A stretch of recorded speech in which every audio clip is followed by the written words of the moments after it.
Welcome, good morning. I will do proper good morning shortly. There's just a lot of alarm calling, and we've been following leopard tracks, and the leopard is very close by. I think it's Djuma. I think he's moving from where he was last night, which, as I said, was very close to camp.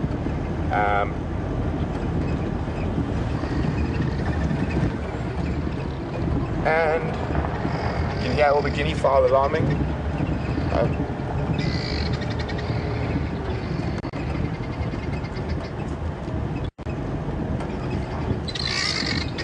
Very upset, guinea fowl. And good morning, Djuma. Oh, please climb to the top of that 2 mile with the sunrise.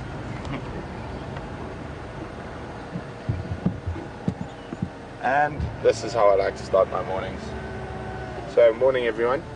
I've got Brian on me with camera today. Alex is with Mark on the other vehicle. And Andrew's in FC. Well, what a great start to the morning already.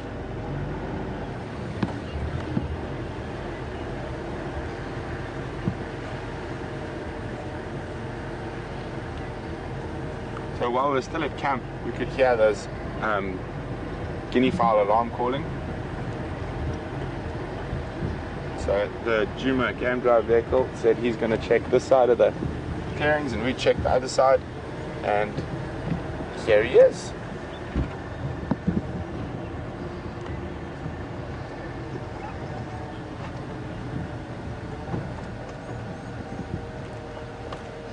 Morning, morning. Thanks very much. Oh, they were going mad right next to camp, and I think we were just behind him. We saw the tracks going across the road. Yeah, we also had the guinea fowl from camp, so we came up to check, and then Shaw picked up his tracks on the road, and as we picked up the tracks, the guinea fowl just exploded. What's his name? Is it Quarantine? No, this is Djuma. Quarantine's brother. He's quite a strange leopard. He does weird things. He snarls constantly. He'll be lying flat for 20 minutes, and suddenly he just go, and then yesterday, he was lying down. He runs straight up to the side of the car like a kitten. Boom, boom, and then just stops next to you and goes, and then walks away. Yes, yeah. He jumps like a kitten. It's like a very playful leopard. Climbs up dead leadwoods to the top of the branches where they break. He's my favorite so far since I've been here.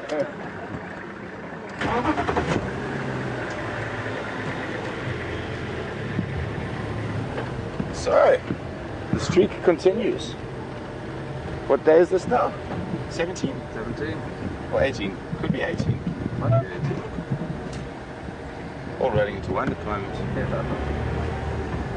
I'm very, very excited to have, we've got our favorite leopard this morning.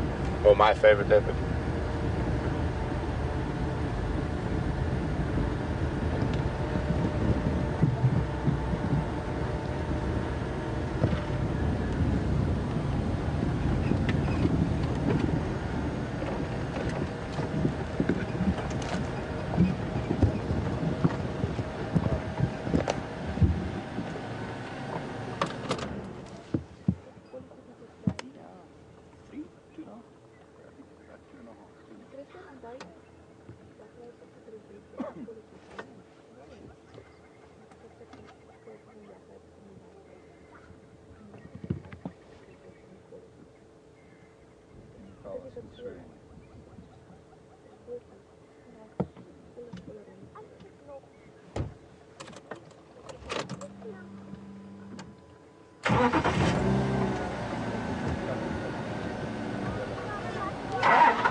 So, Mr. Djuma on the move again, except this time it's being a little bit kinder. so far, walking down the road.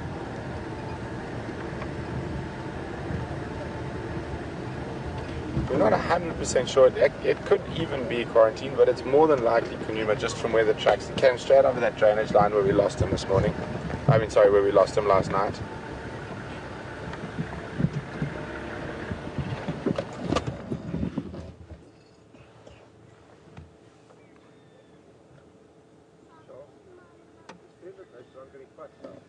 It's easier for them.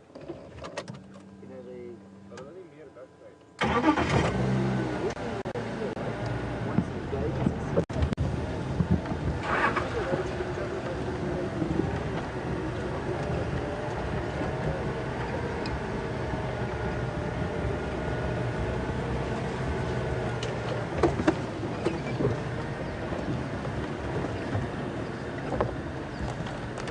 Oh, here we go.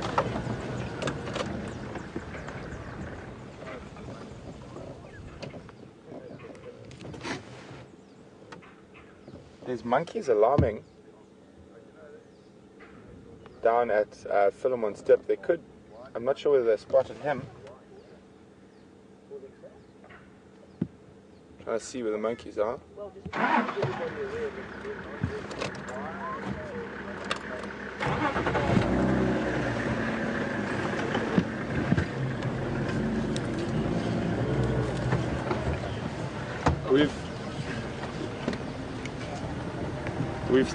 We've still got him.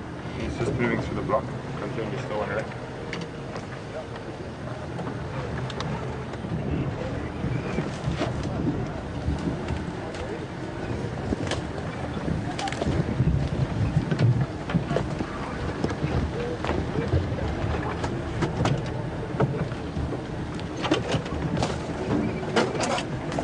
Puppy.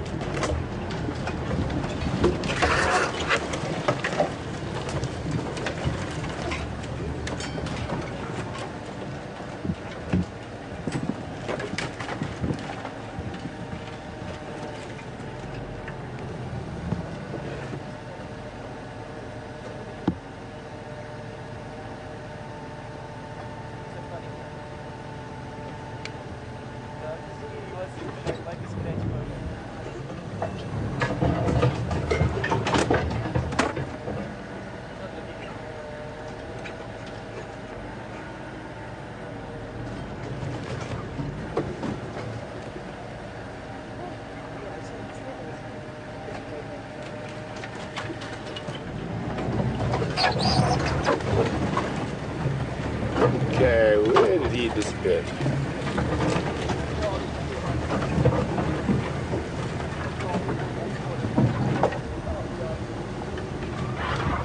You see him? Yeah. Huh? Yeah, straight ahead of us.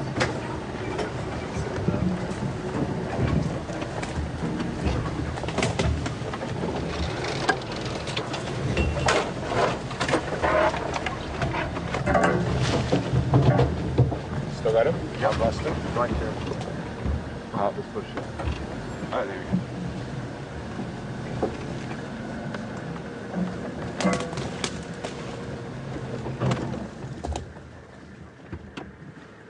There we go. Leopard with the sunrise.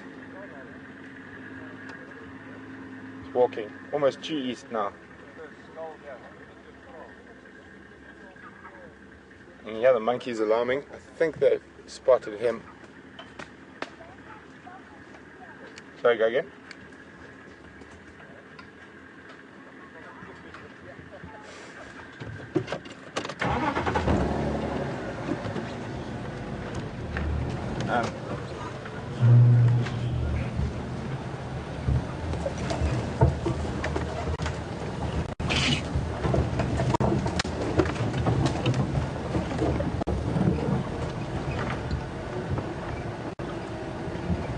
Looks like you might head down towards Ingwe Alley, as Scott likes to call it.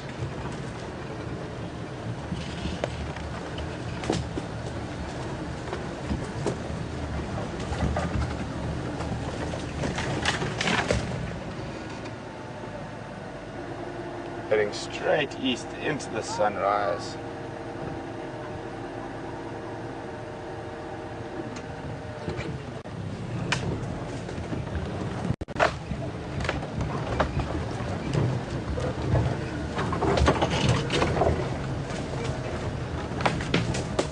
guys, we're going to keep following this leopard. I'll try to figure out exactly who it is as soon as I can see his face. Until then, we're just going to cross over to Mark quickly, see what Mark's got. So over to Mark.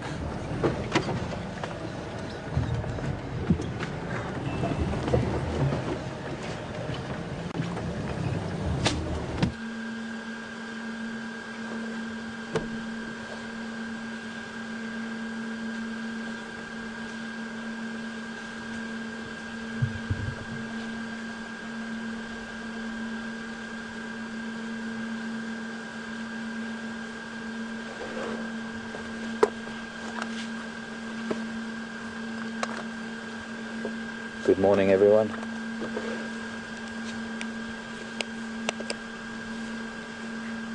Good morning, Madam Elephant.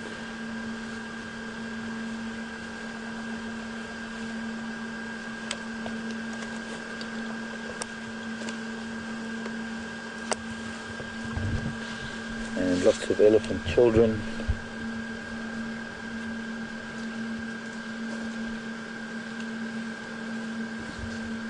And well, welcome to another side of Djuma. Apart from the cats, we have the most incredible experiences here sometimes with these magnificent beings. We're now surrounded. We've got a lot of the herd up in front of us. And this big female. Hello, madam.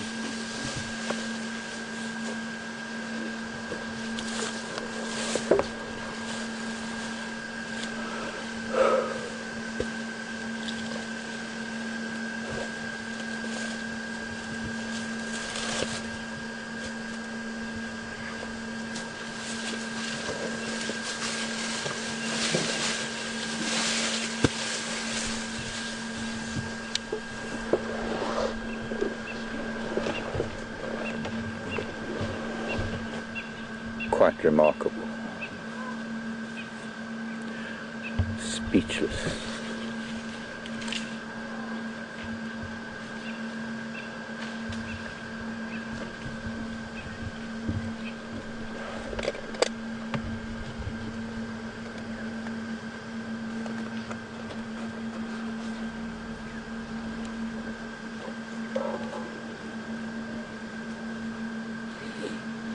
Heard a lot of rumbling there. That was quite some vocalizing that was going on between two of the bigger females. Still another female coming past us now.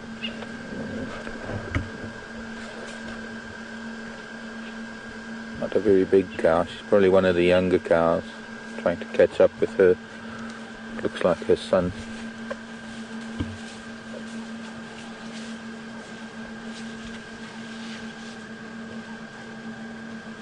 It was wonderful. And let's see if we can stay with them. I know Brent has got a leopard, so we're going to try and alternate between the two, elephants and leopards.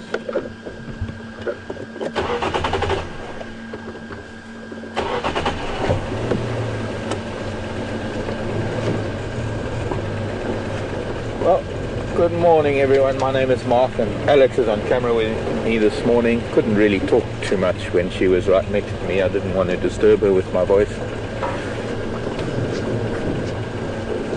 And beautiful blue sky, lovely sunrise. Not much cloud in the sky to give the sky a little bit of colour like it did yesterday. But every day is different. Every day is a beautiful day. As they say in the classics, another beautiful day in Africa. Welcome to this part of Africa, South Africa. This is Djuma Game Reserve and Kruger National Park, the Greater Kruger National Park.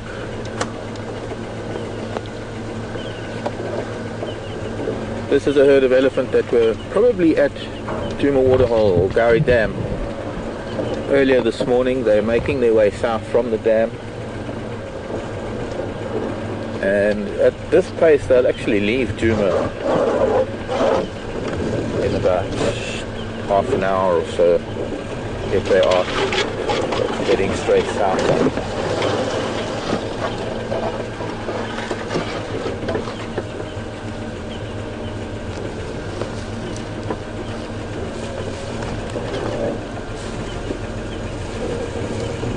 Time to pick today's fly spotter. Did you get one?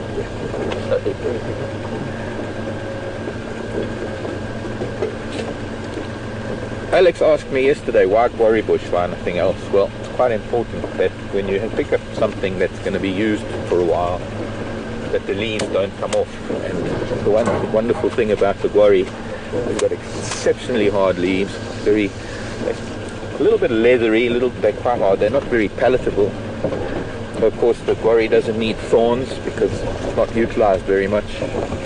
Things occasionally eat them. The branches have been used extensively in fighting fires. I personally have used them in firefighting. And well, the leaves stay for a long time. It's good to use as a swish, a fly swish. Well, we're getting a little bit more open now. Maybe we'll get to see some of the youngsters.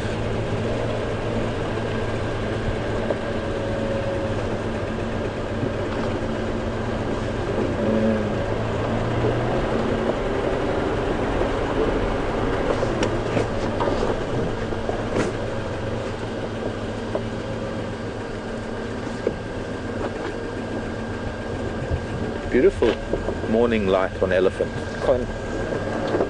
I couldn't wish for a better way to start a day than this.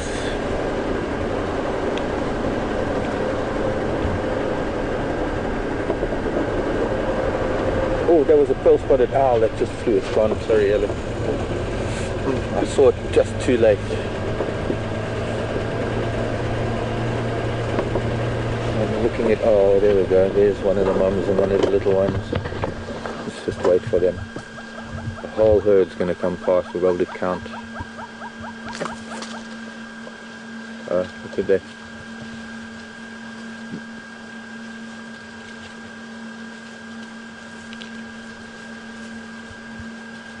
Hello, little girl. There is an ellie here that's got a floppy ear. There is one of them.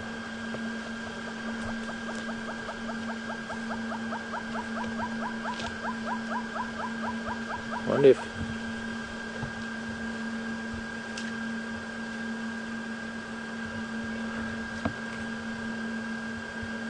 maybe they're going to eventually get to Twin Dams.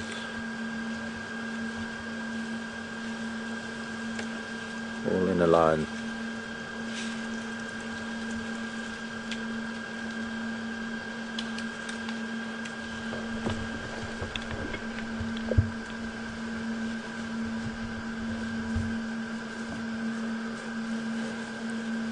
Got the matriarch up front with all the children around her.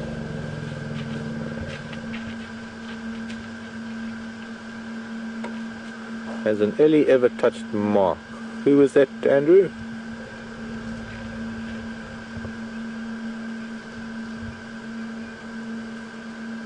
Carolyn. Saying we're not allowed to touch the ellie. It's not so much I'm not allowed to, it's just not a good thing to do. I think I could have probably touched that big cow that was standing behind us a little while ago. Was it her, maybe? He's just making sure we... See, she's the rear guard. She's making sure we don't follow. Sending the children up front. Rumbling at me. Saying something I don't quite understand. I don't know if she's just talking to the matriarch.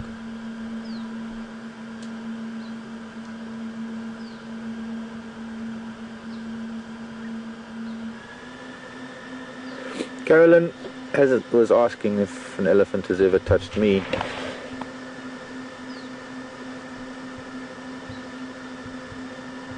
Not friendly, no.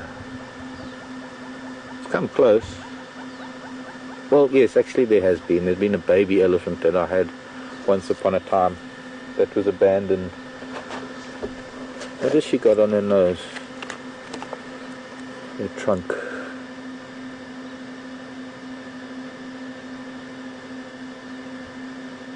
A little piece of buffalo thorn. I thought it might have been an insect. Some buffalo thorn leaves on her trunk.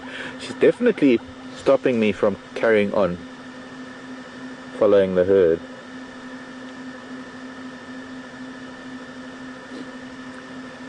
About 19 years ago now, in the central part of the Sabi Sand, there was a young elephant that I used to spend time with, and I had some interactions with it. Sadly, it was eaten by lion before we could establish what was wrong, or before we could do anything about it. I'm not going to be able to move right now closer. I mean, I can still see the rest of the herd just around the corner up ahead. Trees breaking. But I'll have to wait until she goes and joins the rest of the herd before we try and get further. She does seem to be making sure that we don't, I think that's what I'm reading from her. She's watching us.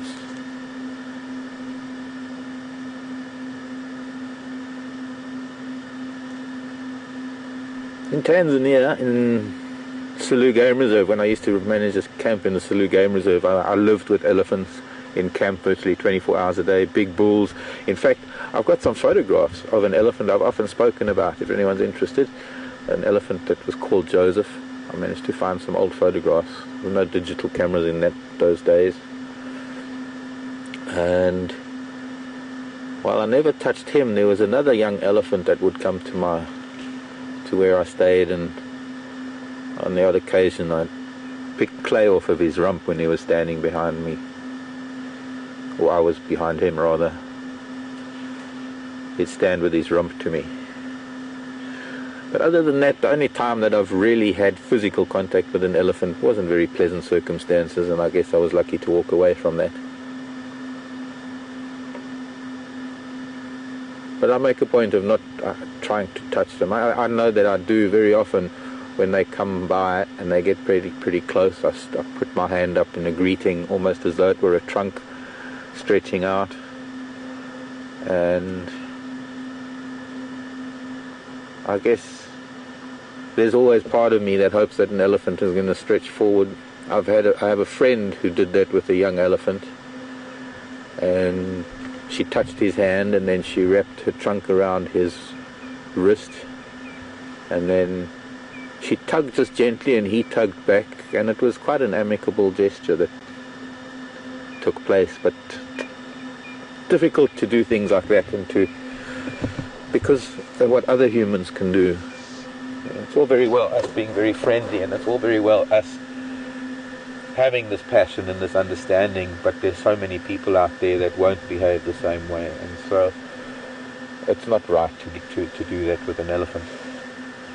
But we're going to go back to Brent. I think Brent's found himself in a better position, so we'll see you in a little while. I'm going to see what we can do. Follow these ellies a little bit. They've slowed down and they are feeding, so they'll be around for a little while, and I'll see you shortly.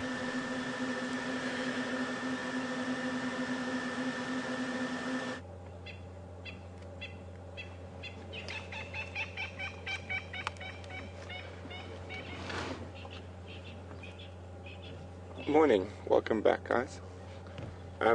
We still haven't been able to get a really good view of the leopard's face, but he's not really acting like Djuma. But once we get a better view, he's just stopped in some long grass now, just having a bit of a clean. It'd be quite interesting if it is not Djuma in quarantine. That means they were both in that same drainage line last night.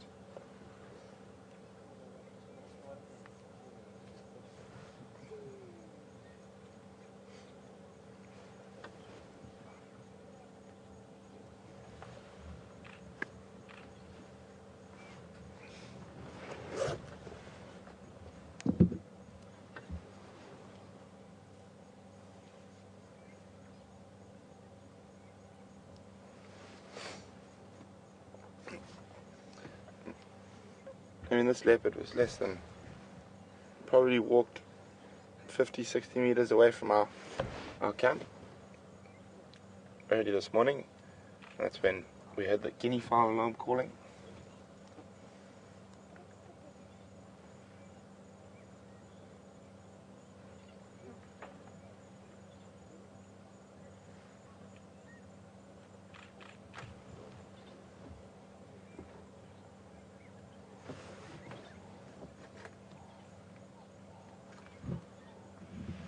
Just having a brief rest. I'm pretty sure it'll start moving again.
Going to be a bit of a stinker of a day, I think. Quite hot. I think it's going to be quite hot today.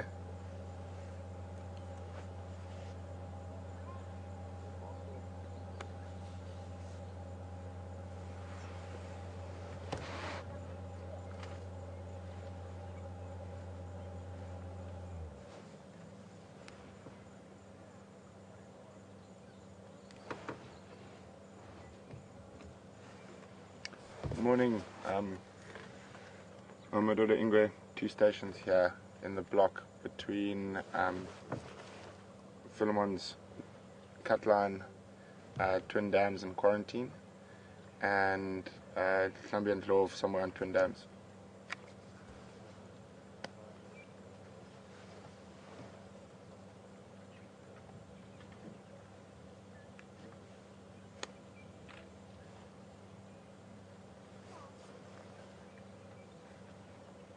So it seems that you guys think it's Quarantine, a black tip on the tail. I'm afraid I haven't spent enough time with to notice those things yet, but just from his general behavior, I think you guys could well be right, which is quite interesting. It means, where did Djuma go? We might have to go look a little bit later.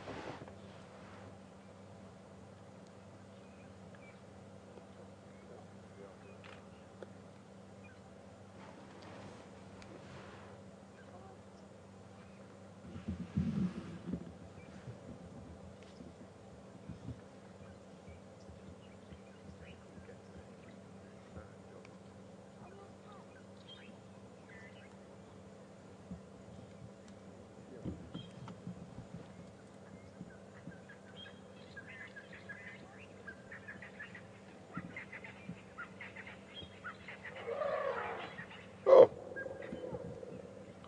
elephants in the distance. I think those might even be the elephants that Mark had, just judging from where he said he was.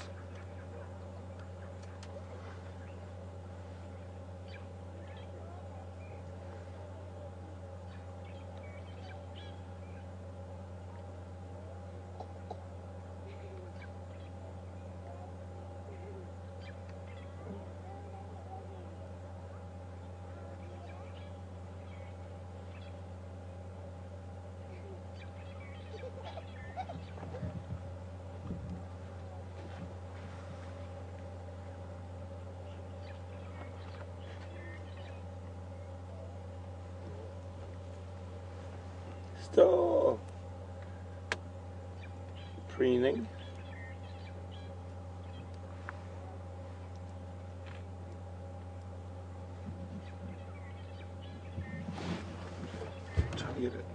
at a spot pattern.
It's just not in the best spot for the best view at the moment.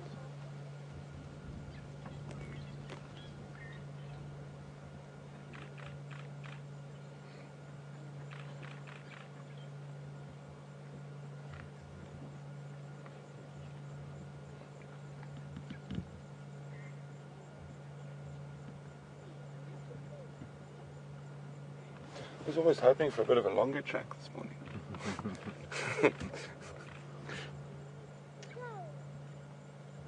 Oh, there we go. I think you might get moving again.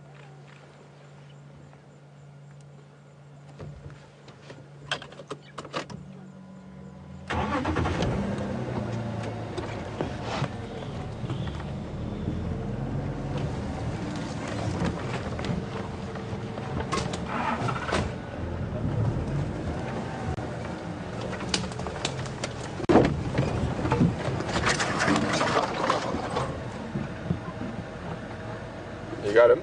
Yeah. You have to go around this.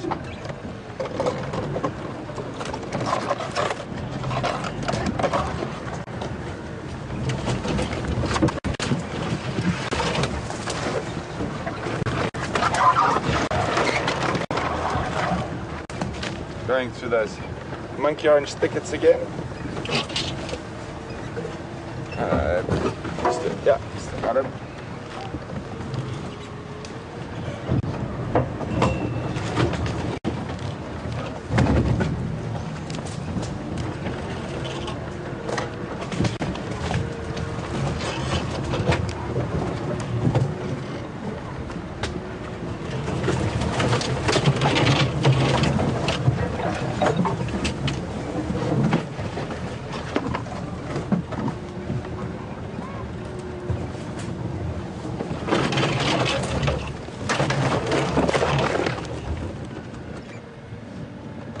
Just stand by, we're about to have a very good visual. He's about to walk right next to the vehicle.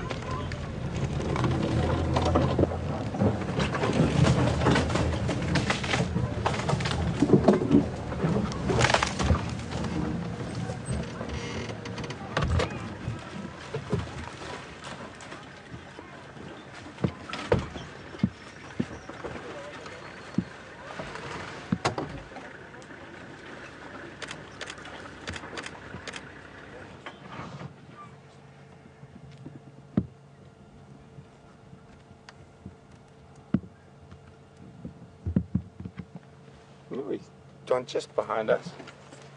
He might come around. You see the 2 spots in the smudge. 2 spots in spots. Quarantine. Yeah. Yeah. So it's quarantine, so that's very interesting. I wonder where Djuma is. Oh, there he is. Right behind Brian.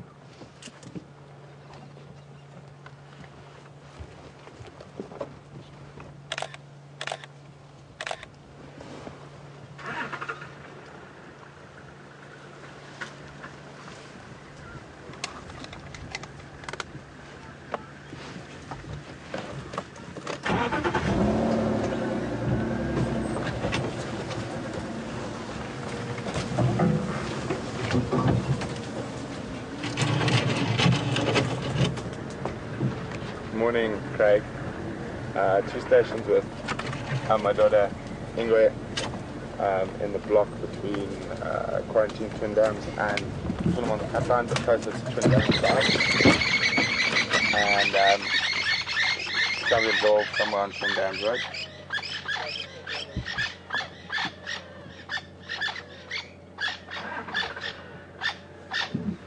It looks like quarantine.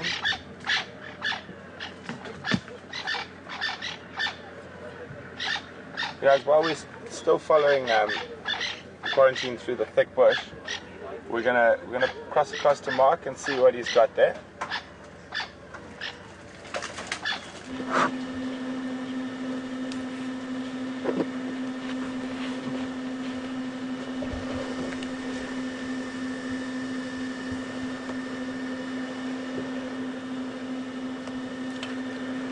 Interesting greetings. I think we've got 2 family groups coming together, or maybe even more. A couple of different family groups coming together. Little boys sparring. And a third playing referee. I think that's the young female that's playing referee. Try and move a little bit further up.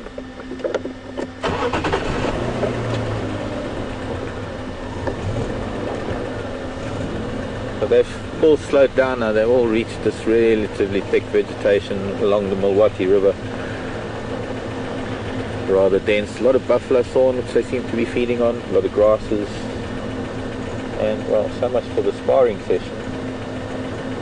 This little girl, spoil sport, broke it up. Hello, child.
I don't know if I could explain, or I could quite describe what it's like to be amongst a herd of elephants and almost be accepted that they continue to engage in their normal behavior. They're feeding, there's youngsters are playing. That's actually a young female and a young bull that were pushing heads. An incredibly peaceful setting. We are literally surrounded. We've got elephants on all sides of us. And it's one of those times when you just don't know where to look first.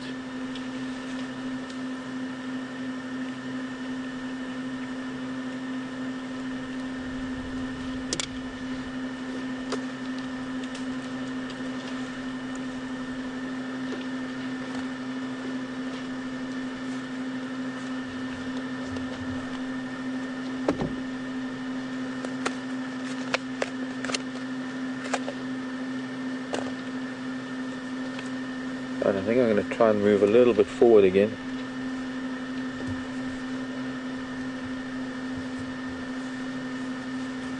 Be interesting to see if they get to Chelapan. There's a bit of mud there, and at the rate that they're moving now, it might be warm enough that maybe there'll be a couple of them splashing in the mud. I'm going to stay with them as long as I can.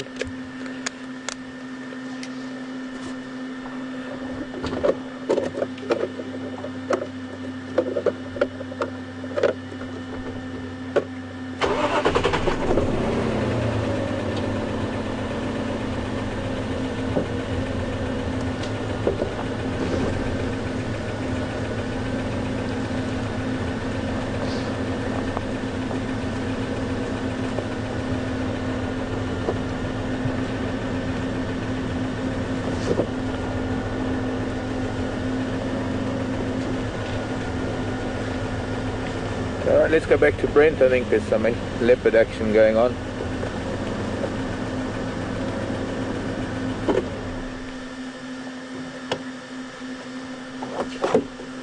There we go.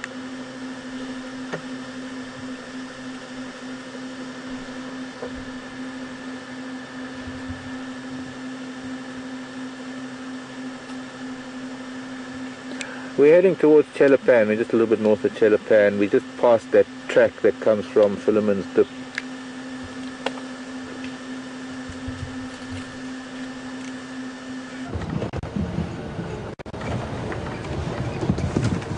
Welcome back, guys. You missed a little bit of excitement. A buffalo chased the leopard, but he managed to evade it, as you can see. And he's walking straight towards where we heard all those elephants trumpeting earlier. So he might get chased again.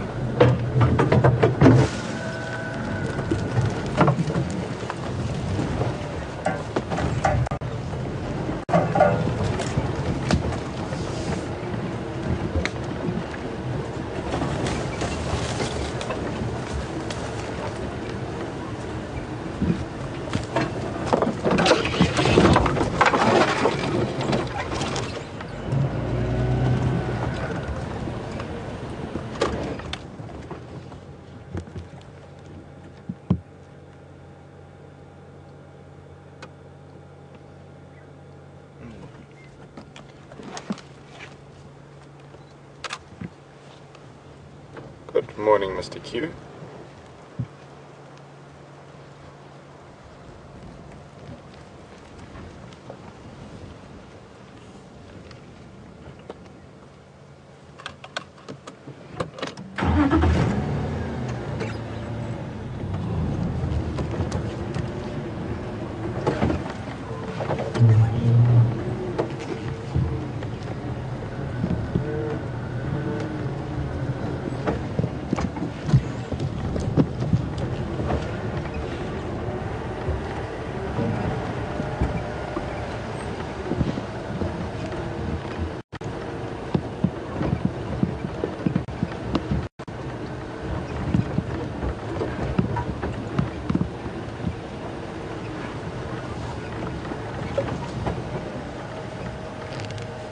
Oh boy.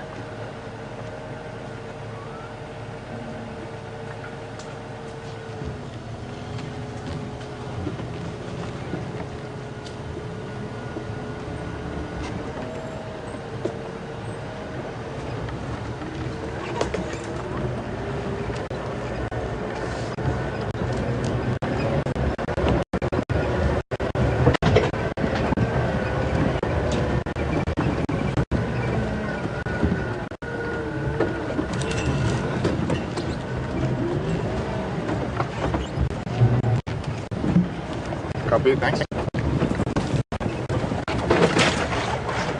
You got him still, bro? Yeah. Where? Okay, cool. Got a very skinny little, with a big hole.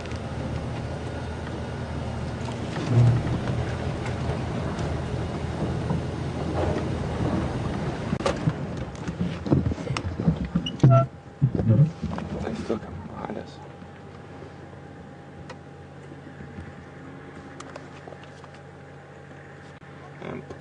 How's my signal while I'm stopped?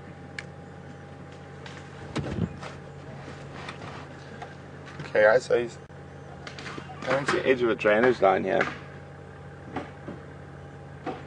He's just smelling something in the grass there.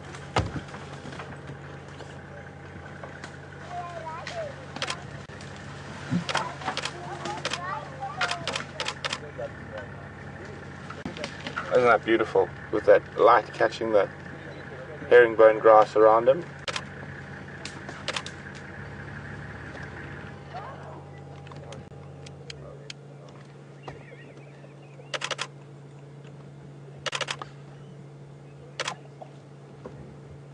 Oh, that is absolutely stunning.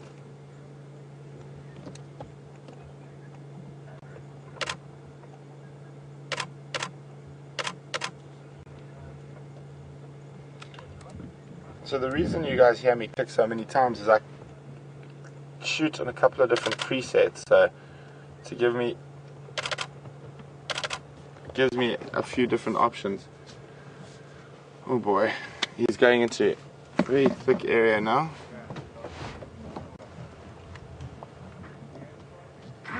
So while we try to follow him through this area, because we've got bad signal and it's very thick, we're going to cross over to Mark to see what he's got.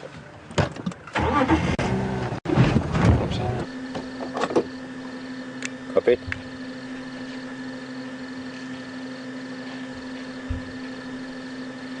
It seems to be a lot more elephant than I imagined. I mean, we've got a wall of elephant up ahead of us. There's literally a wall. There's got to be, I don't know, a dozen standing in the road. There's a lot of trumpeting going on.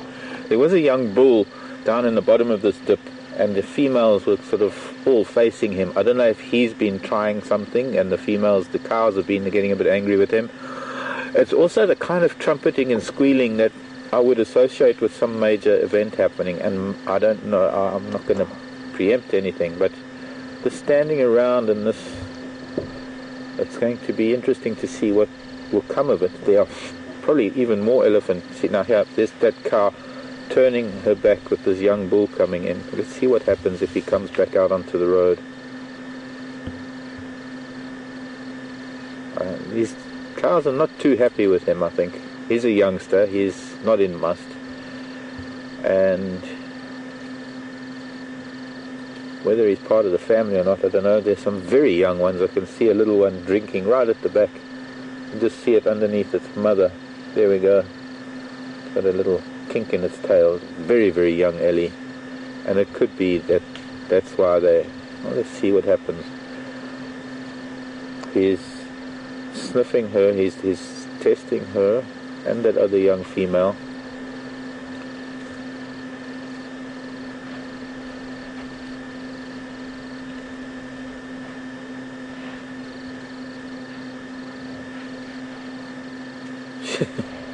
She's trying to block him.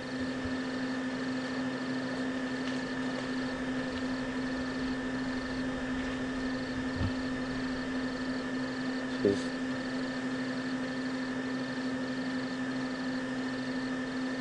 I think trying to distract him or something, or stop him from, but he is testing her urine.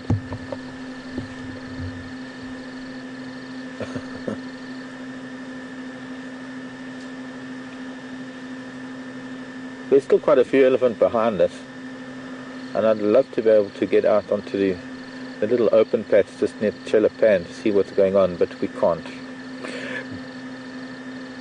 It would take too long to get around there, and hopefully they're just going to keep moving south so we can get to see a little bit more of what's going on. It does open up a little bit as they get around the bend further up, and well, I'm going to follow them slowly. Follow me, I'm right behind you.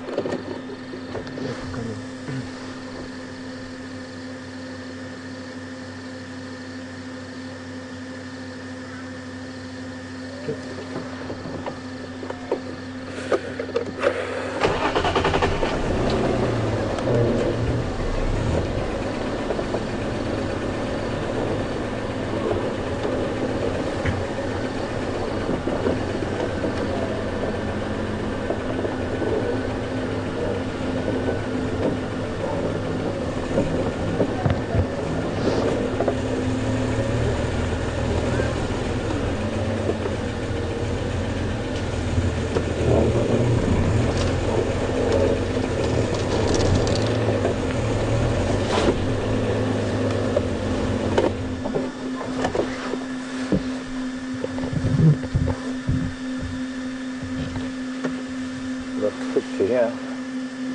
Oh, good.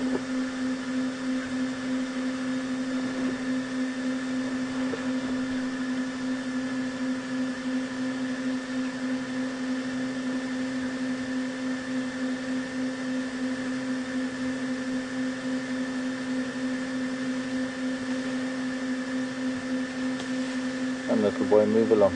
I want to see what's going on.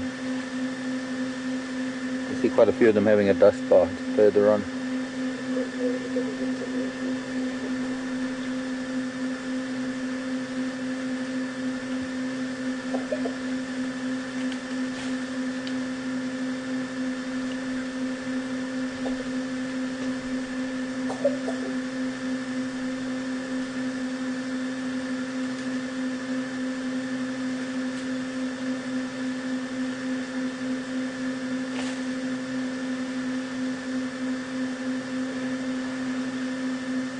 looks like there's also a very big, maybe a very big bull up ahead, and maybe that is one of the things that is causing a lot of excitement.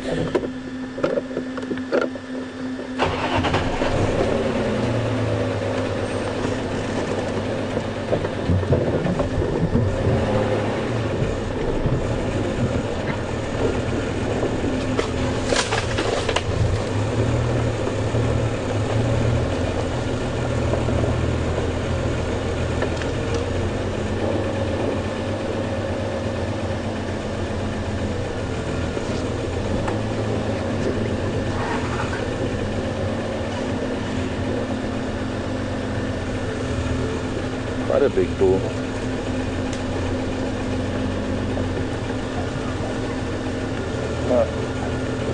Maybe just this big female that's also blocking our path at the moment. It is just a wall of elephants.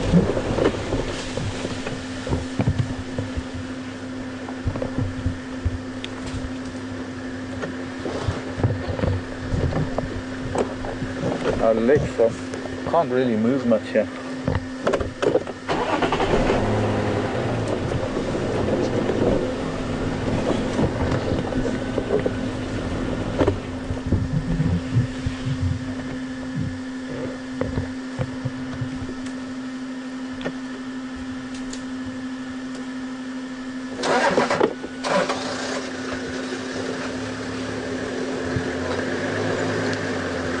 I think it's the same bull that was troubling them earlier.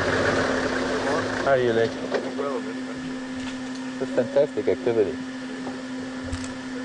been here the whole time. There's been a lot of noise from it. I don't know if this bull is doing anything, but it's also that kind of noise when you think something's happening within the herd. Yes.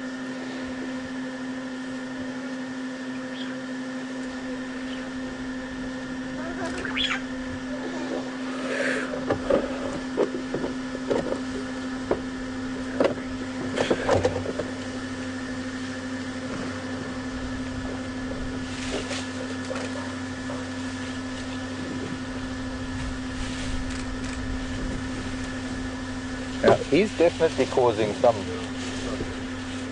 Okay.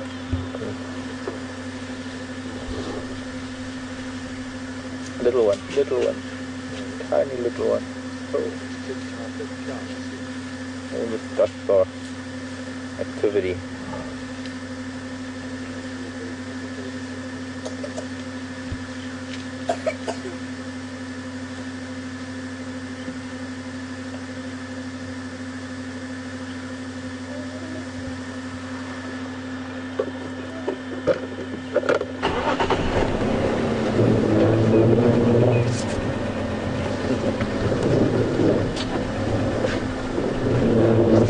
Let's go back to Brent with the leopard.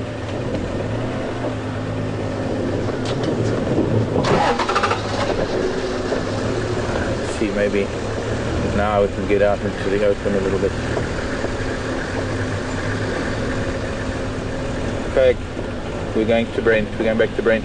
See you shortly. We're going to see what's going on with these ellies shortly. Get a better idea. Good out. Welcome back guys. As you can see, we're still following Mr. Quarantine. He's taken us on quite a little wild ride. We're about to go on the next session of that.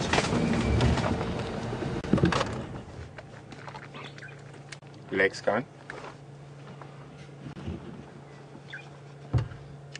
Lexi's crossed south through the drainage. He's probably going to come out onto Weaver's Nest in about 5-6 minutes.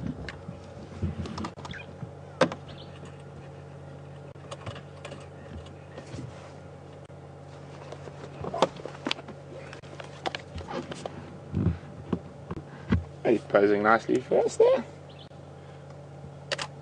I don't know, those who've been watching quite a bit will notice leopards do that often. When they come across a fallen down branch in the bush, they will hold on.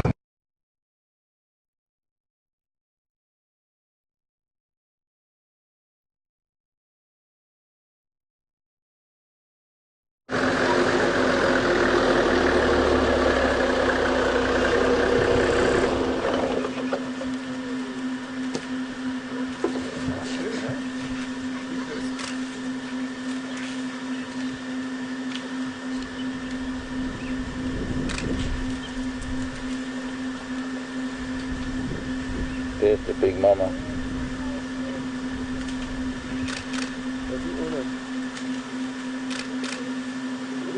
Tiny little ones. Two very little, 3 little ones.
Very distinct female, this one with what's closest to us, with a very big tear in her ear.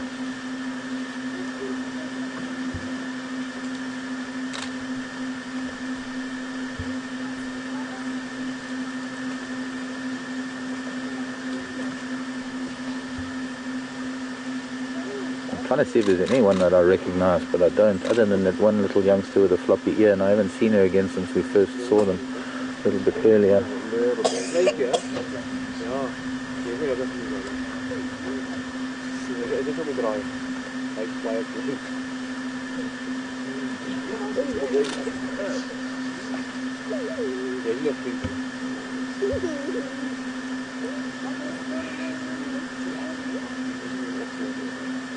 And here comes the bull again to cause trouble. He's walking around testing all the females, so I guess trying to find out any of them in estrus.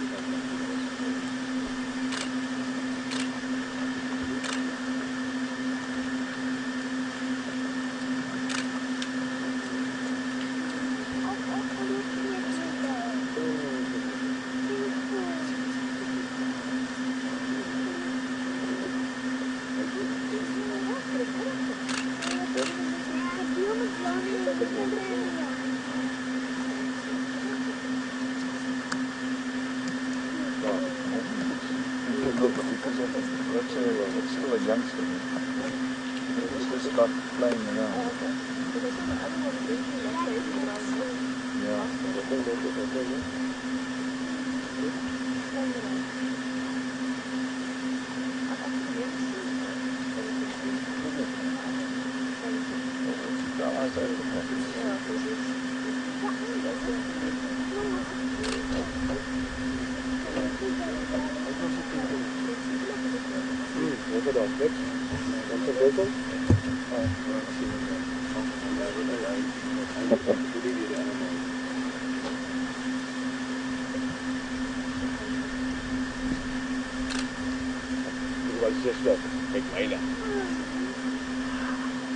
I think one of these females are going to get cross with him any minute.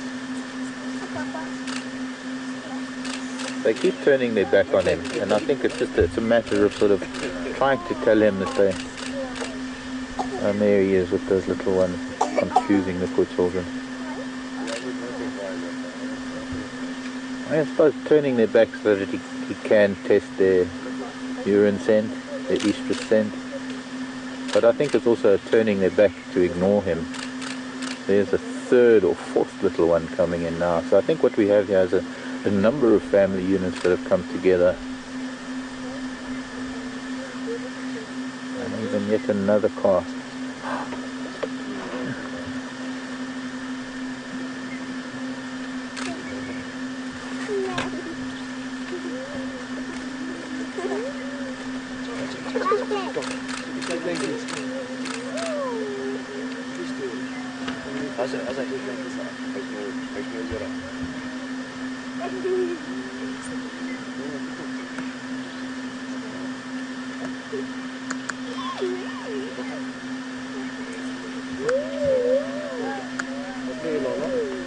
off. Take off. Take off. You take a look.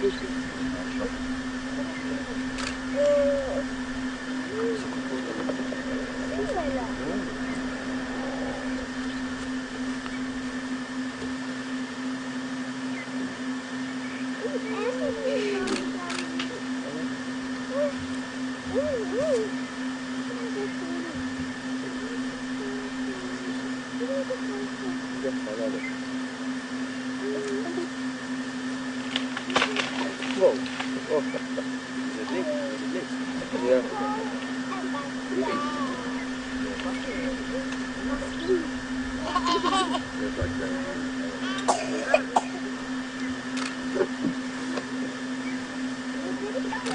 Give us luck. Give us luck. Everyone's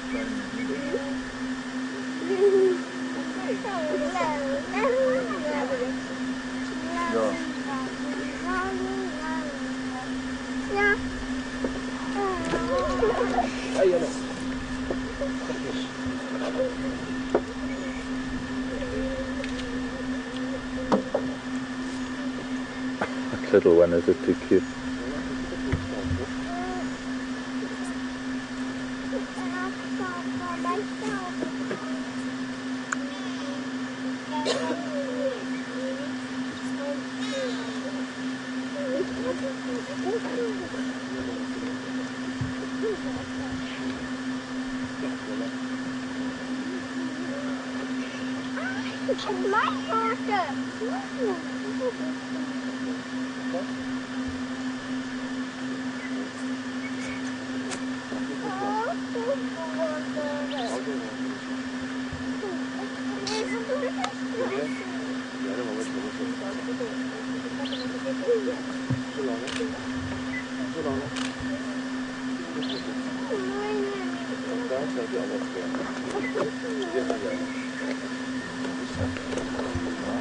There's a nice one where he's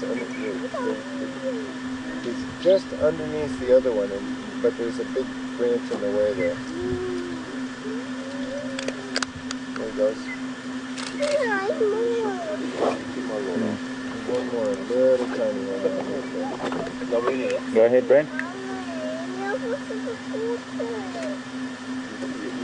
Most of them are at Telepan.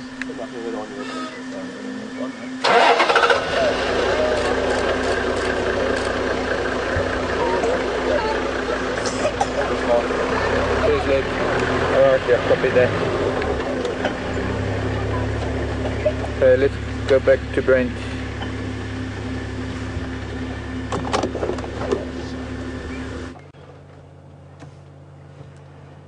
Welcome back, guys. And we're still with Mr. Q. I can still hear the elephants up ahead of us, but he's actively hunting along the edge of this drainage system. See, he stops, looks, listens, maybe looking for some bushbuck or nyala. He's listening to the elephants at the moment, and he's walking straight towards them.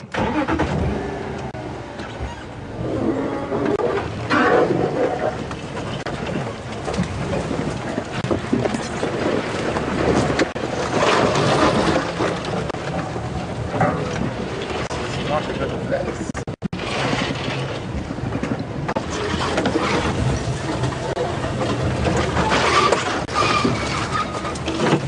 Watch out for the thorns there, right?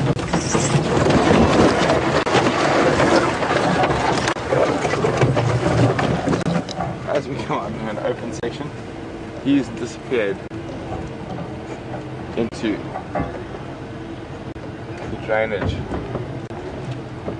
I've lost sight of him. Do you see him? No.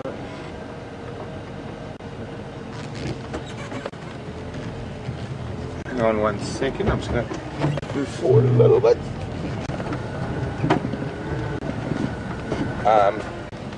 Guys, we're just going to link back to Mark. It might take us a while to find him in this thick stuff.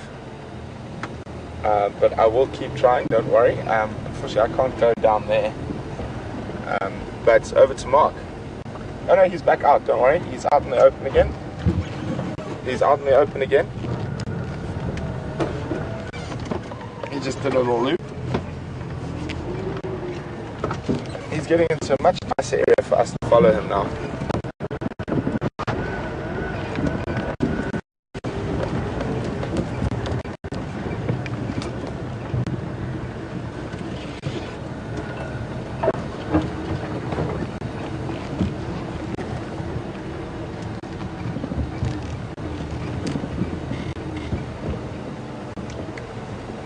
Go ahead.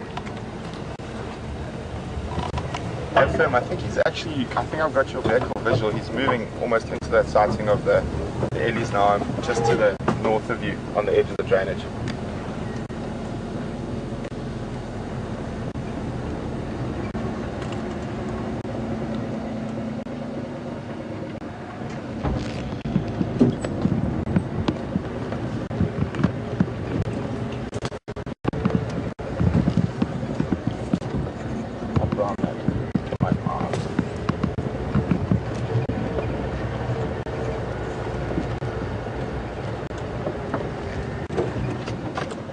Get him, got him there, bro.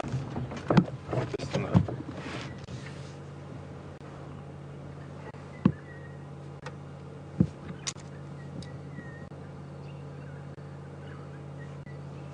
So,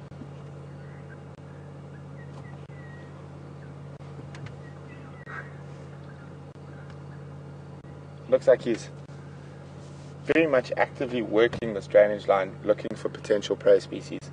The way he loops in and out, he's stopping on high ground, looking down into the drainage line, being very attentive. He hasn't seen anything, so he's not stalking as such, but he's definitely hunting the way he's moving in and out of the thickets here.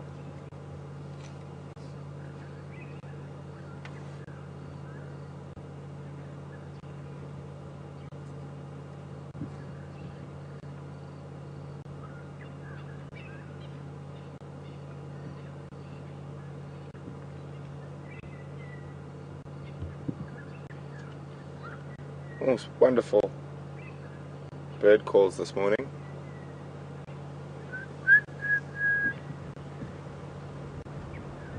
Oh, here he comes.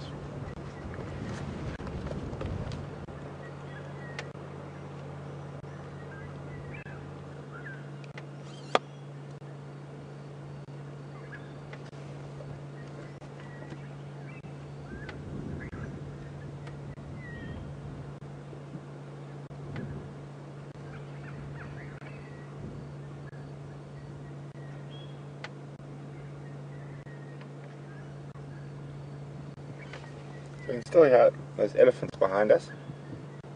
I think those are the same elephants that Mark is sitting with. So we're actually very close to each other this morning.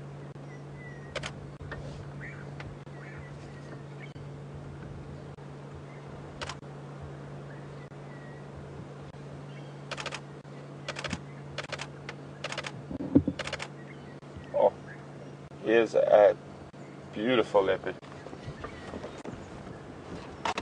Standing by.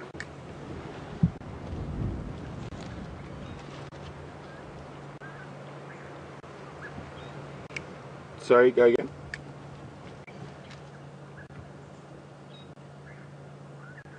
Copy, thanks very much. Yeah, we've got looks like we've got quarantine Madora at Chelepan at the moment. Negative. Someone is following up in Buffelshoek. If I hear anything, I'll get hold of you on the WildEarthTV channel.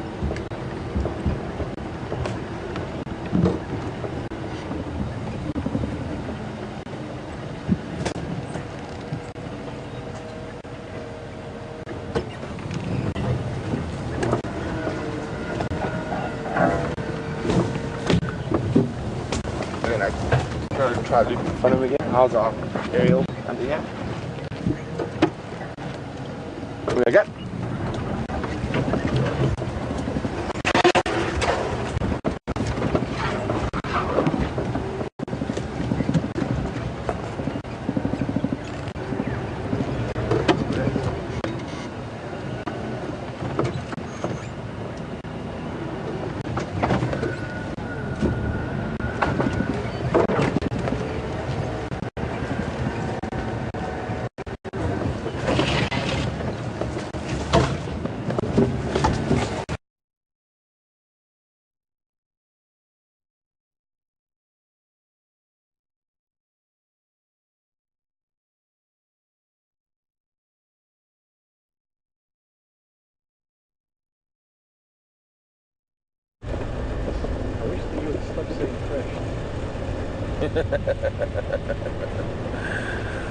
I run. Well, I thought they were from Chelapan.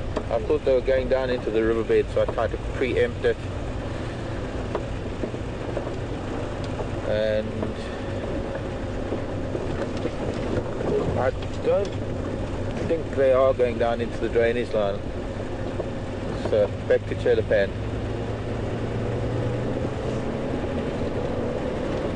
And the leopard is coming close to the elephants. Maybe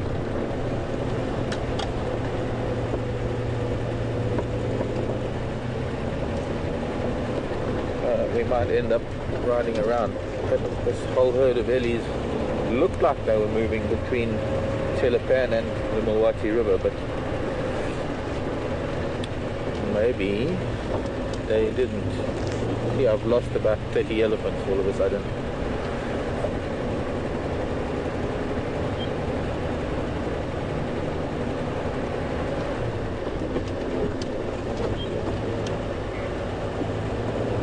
Excuse me, Hornbill.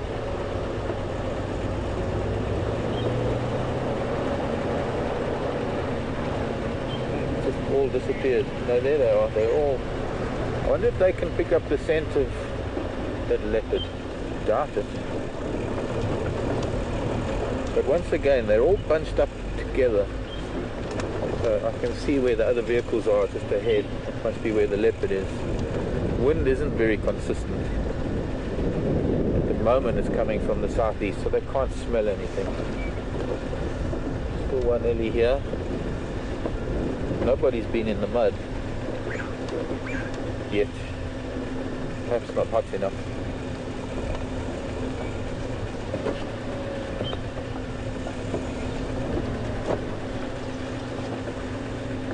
Just had news that there's a leopard been found near Arathusa Camp, on the entrance road to Arathusa Camp. Sounds like it's probably Tingana. Hello everybody. They all calmed down, they're all feeding again. There's a little bit of a commotion earlier. Still see a lot of dust flying, so there's probably still some dust bathing going on.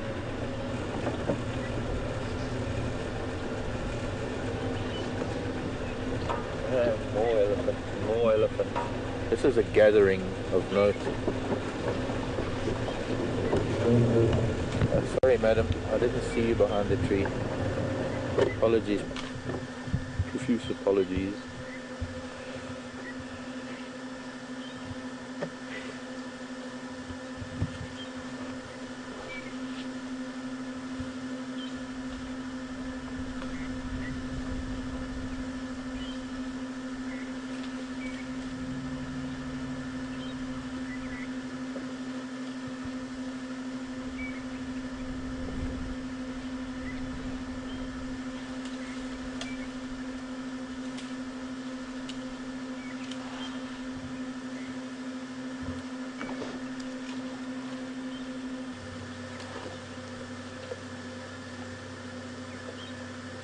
They're too old to be suckling anyway. Unfortunately it's behind a tree for the camera, but I can try and move forward a little bit.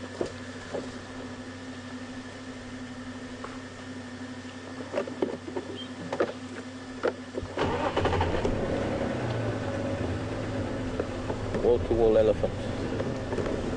We're not going to see much of that. About a 5 or even 6-year-old, and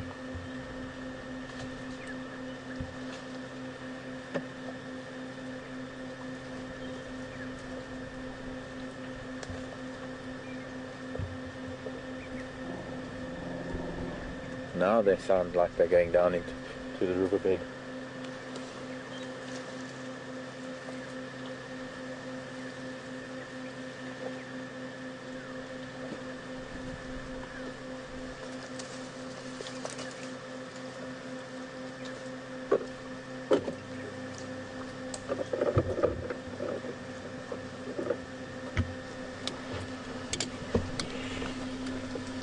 Come little boy, come and have a game.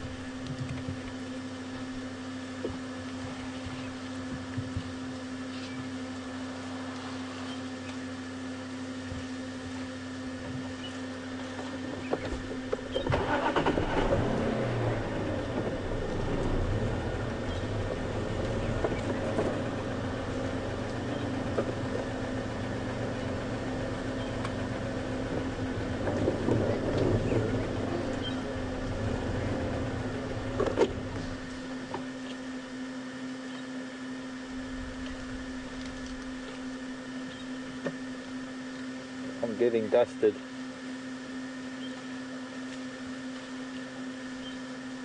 A lot of that dust is blowing our way.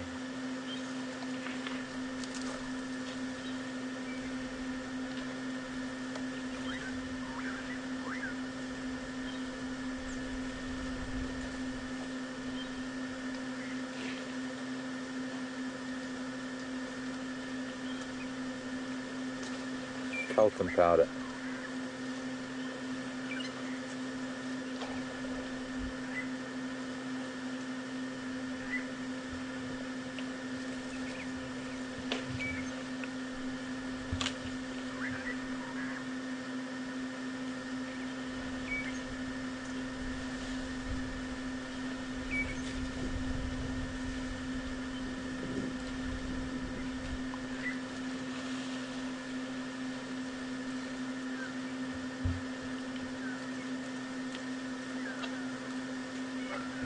Hello, Diane.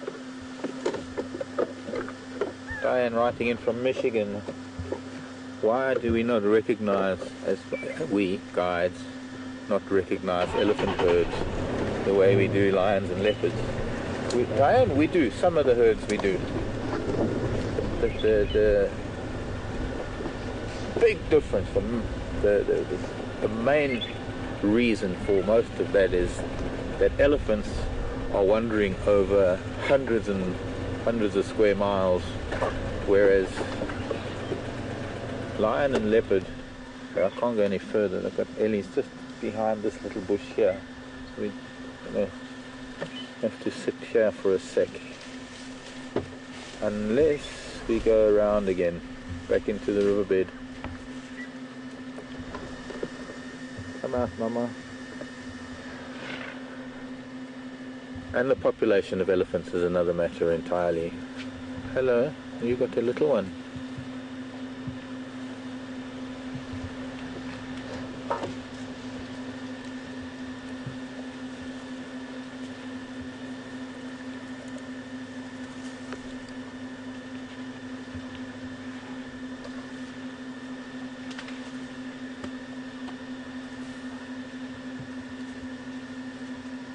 Very big car next to me with the baby.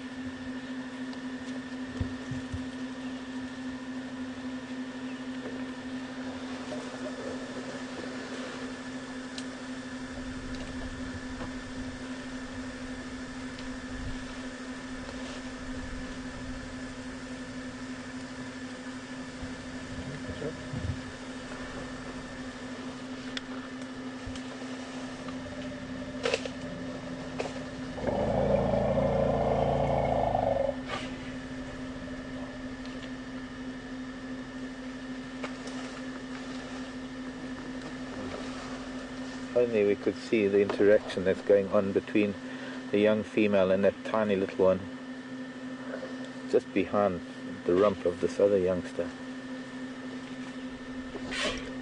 Just sneezed. So Diane,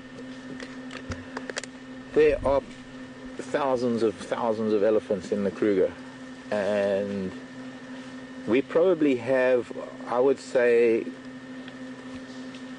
oh gosh, I wouldn't even know how many. 50, 60, maybe even more family groups that come through Djuma. And while if we were living here permanently, we could probably keep databases of all of them. And I often take photographs of either the entire herd or specific individuals within a herd. I've got hundreds and hundreds of photographs from up in the Timbavati and at home, and photographs from the old days here at Djuma.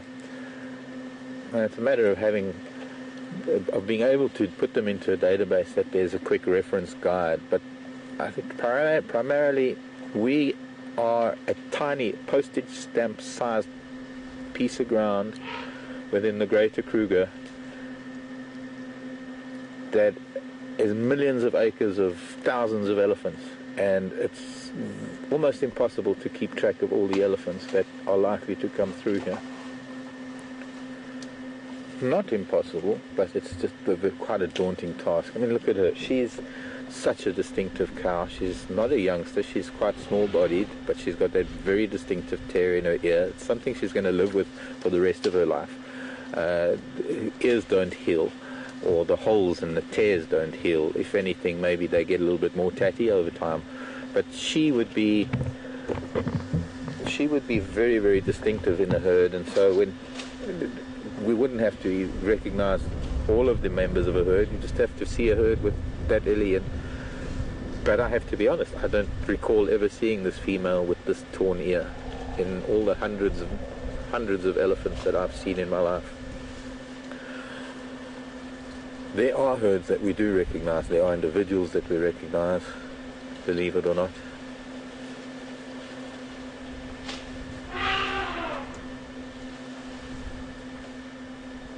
I think that there are, as we sit and as we're watching them, there are more and more elephant joining up with this big gathering. This is a gathering of note. My hat again. Hello, madam.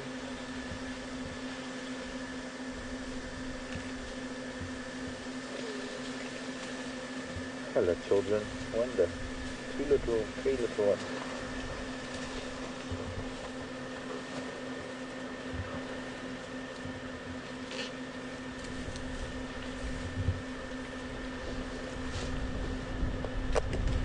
Oh, she's big too. She's a big lady, this one.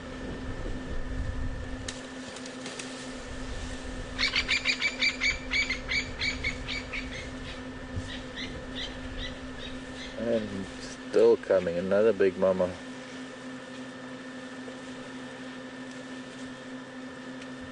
Just elephants pouring out of the bush. And I'd say that that is the end of this little group. They're all heading down into the riverbed. Let's follow them. Would have been nice to have been down there. Going to make sure that there's no one else here. Quite a steep slope that they've gone down.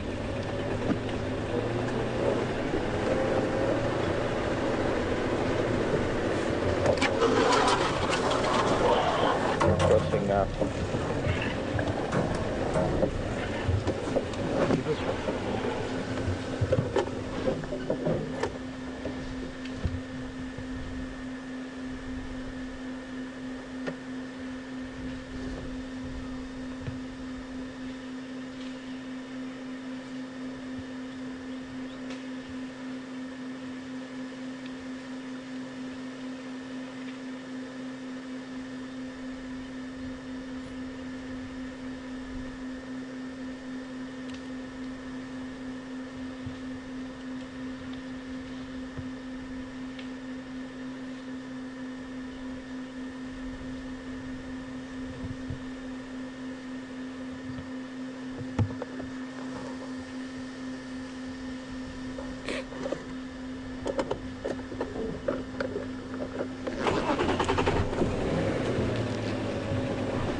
Okay, I think what we'll do is we'll go around onto the road rather than trying to get up there where they are.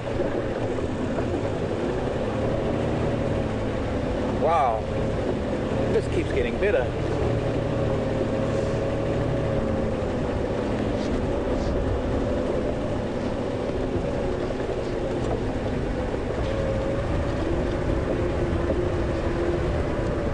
Quite a strong wind starting to pick up from the south now, and of course there's the typical weather pattern that happens when we start a very, very clear day. There's a bit of cloud build-up. It was wonderful yesterday how it built up, and eventually there were thunderstorms around, but still no luck for us in terms of rainfall. We had a few drops. You could count the drops per square yard, per square meter. I would say it was probably about 120 drops per square meter. all heading up onto, looks like heading up onto Nyala Road South now. I don't know if the mud pans are still have any water in them. I think we'll just stop here for now.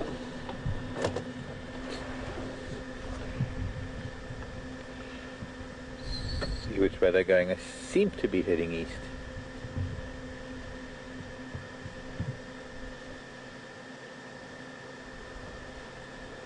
Kevin in Boston. Hello Kevin, nice to hear from you. Do elephant really hear sounds through their legs? The low rumbles that we hear.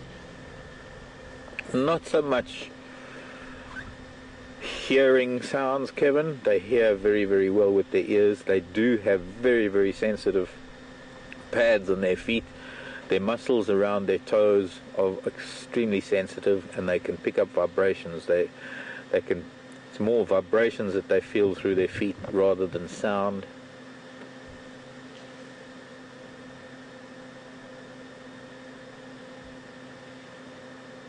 But I suppose, yes, you could say they do.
It looks like they're heading east. We'll try and get ourselves into a spot where we'll see them again. Opens up a little bit.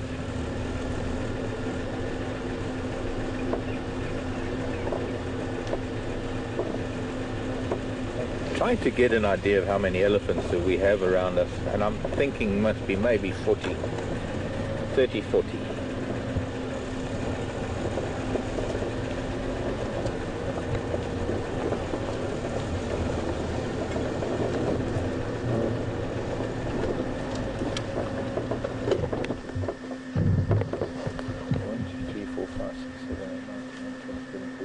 There's 15 alone in this little patch. There's got to be another 15 at least. Still back on Vulture's Nest Road.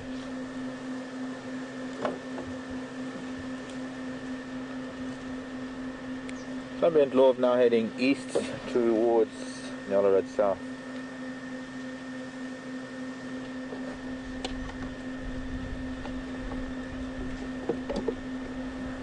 2, 4, 6, 7, 8, 9, 10, 11, 12, 13, 14, 15, 16, 17, 18, 19, 20, 21, 22, 23. I can now see 23, not counting babies.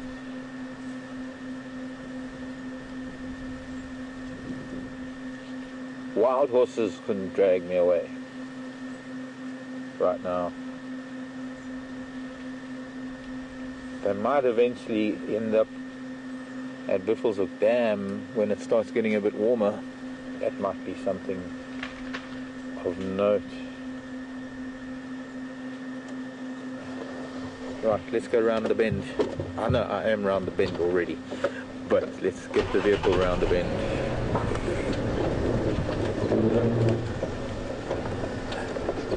I love this.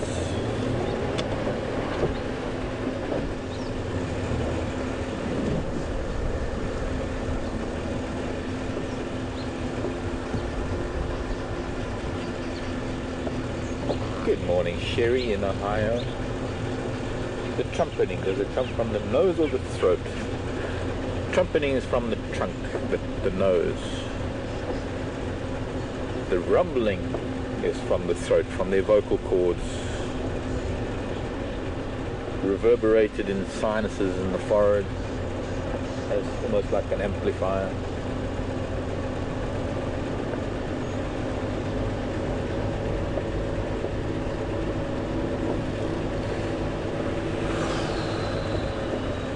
Wow.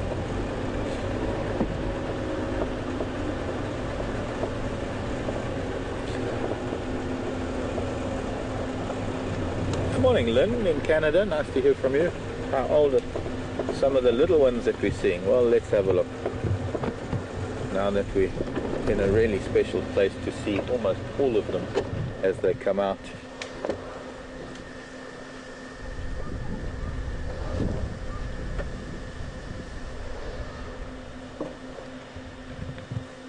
Some of them are very young, some of them are a few months. There's some, maybe there's one I saw, a little hairy youngster that's probably only a few weeks, maybe a month or two.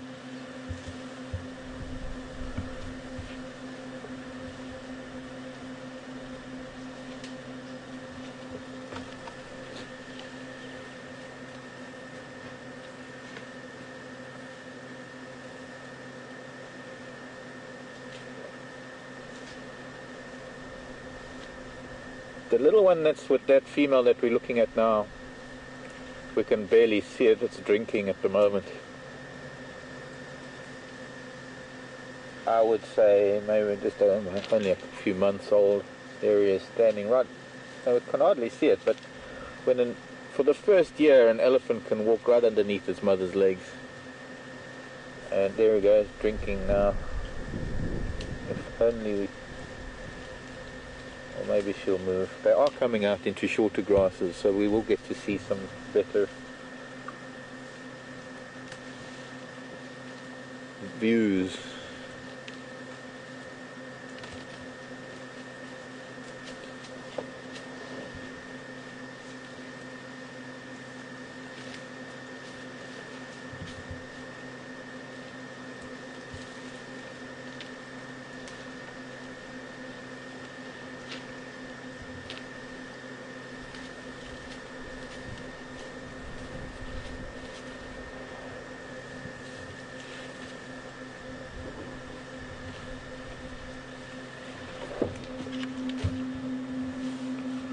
This is a young cow, I guess, with her child.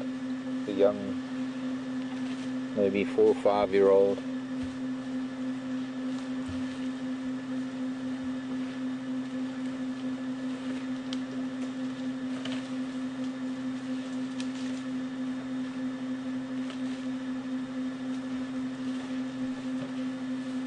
She's pushing it.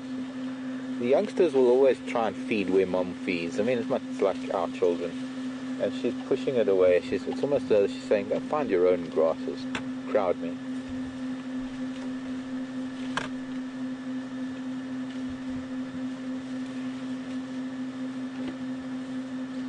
But a very important thing that we're witnessing is that what she's doing, the little one is doing. So we're watching the learning process in action. Almost in sync.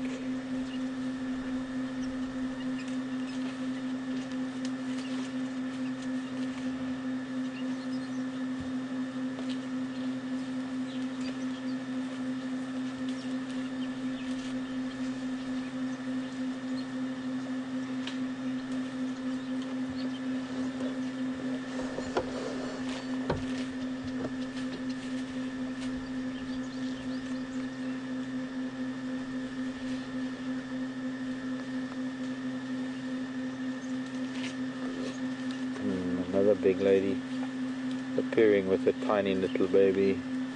Hopefully she'll also come out into the open.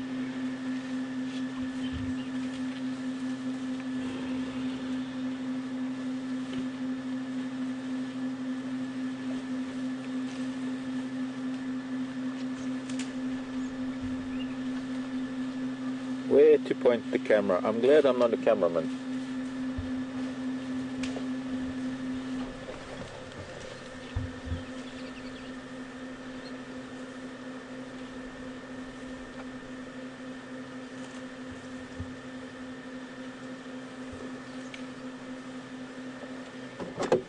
Go ahead, Brent.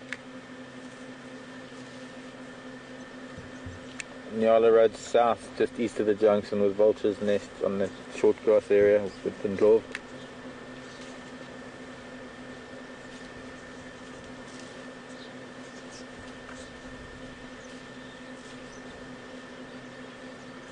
Okay, copied. I can't really move at the moment, I'm surrounded by ellies.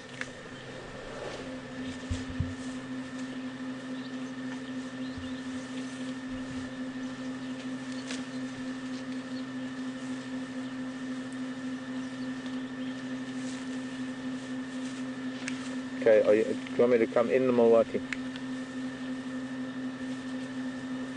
Okay, copy. And Brent is his quarantine male is up a tree, and a beautiful sight, and we just can't seem to get vehicle. Windy. Oh, that's hard to choose. Brent wanting me to go over that way to see if we can't get to see. I guess we need to, but these children right next to me, and finally they're coming out into the open, and what to do.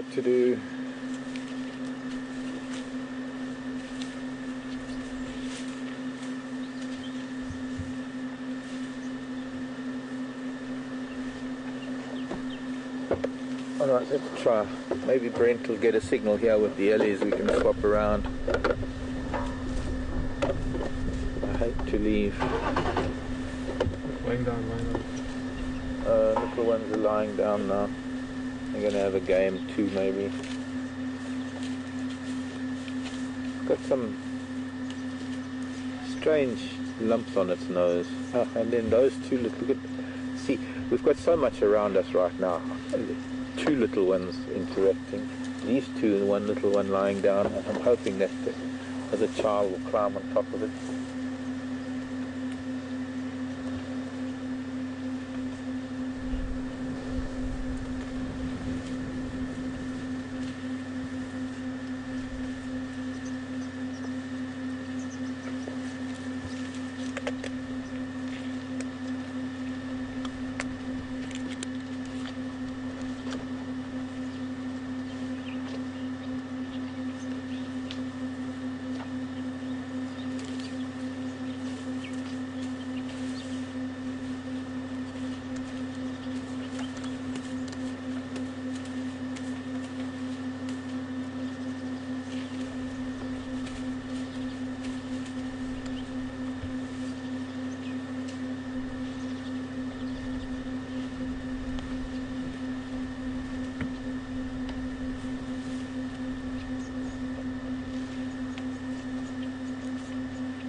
Got a toy, got a stick. So that little one is only maybe a couple of months. These three, they're three little ones. The one on the left maybe getting on for about 8 months. These others only about 3-4 months, maybe 6 at the most. And I really can't move anyway, as much as I'd like to go and see the leopard. Elephants in front, elephants behind. Elephants to the left of me, elephants to the right. Here I am, stuck in the middle with you.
And I was looking, one young elephant's got a few bumps on its nose, and I don't know what that is, unless they're little abscesses from maybe thorns that have...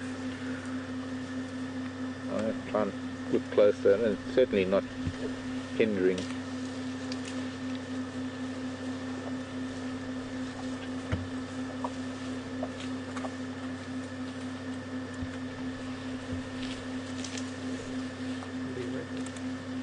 Pardon? Oh.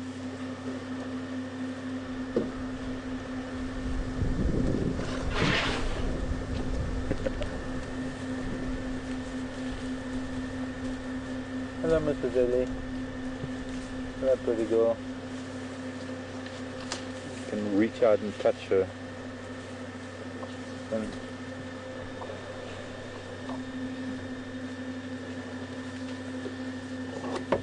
Can't go anywhere if I wanted to.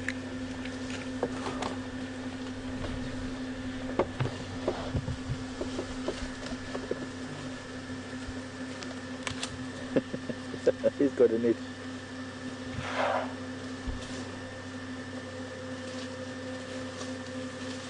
That's a little one. That's only a couple of months. That's this little tufts of little brown hair all over it. Okay, I'm going to try and move forward a little bit.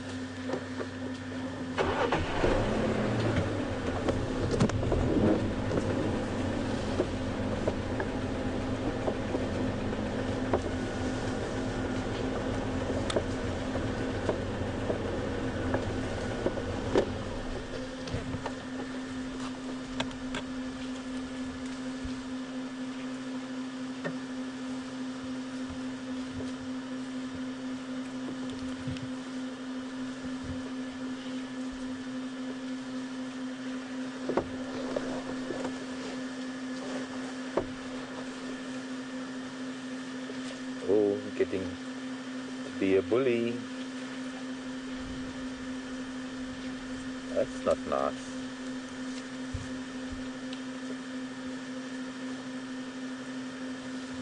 Just like human children, they can get a little bit rough.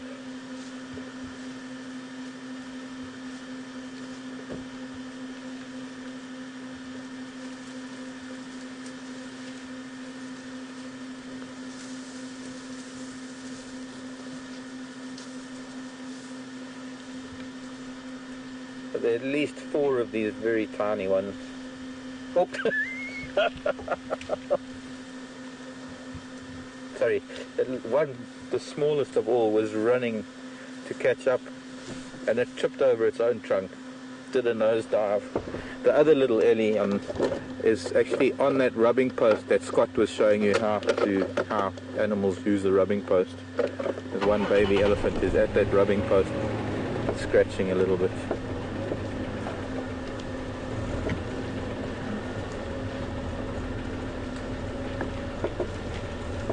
Another one, running, falling, tripping, grazing its knee. I doubt whether it grazed its knee though. They've got stronger skin than us humans.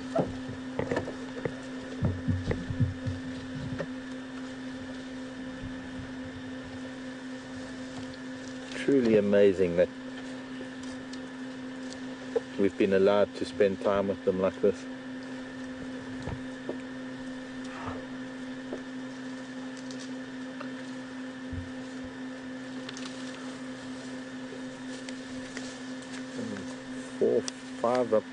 Five or six youngsters up there. Okay, sure, getting hot now. I need to remove a layer or two.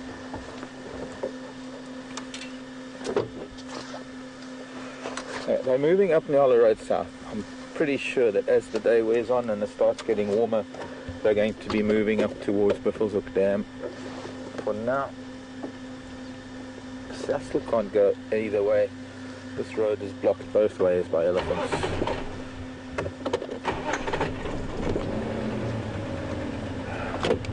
Go again, Mikara. Okay.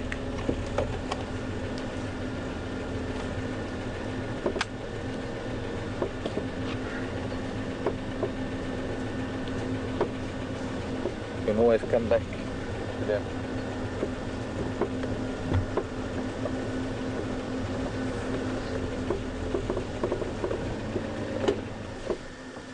And general consensus by the sounds of things is staying with elephant. I think one person has said go to the leopard. Would if I could. With a herd of elephant both sides of us. I'm not forcing elephants off the road at the moment. You see how tiny it is now. That little one is about the youngest of all, Lynn. And only a couple of months, if that.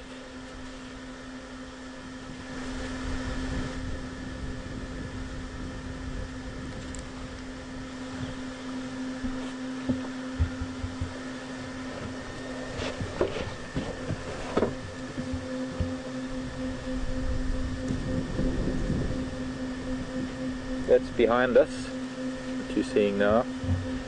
Yet more, another one tripping over its trunk.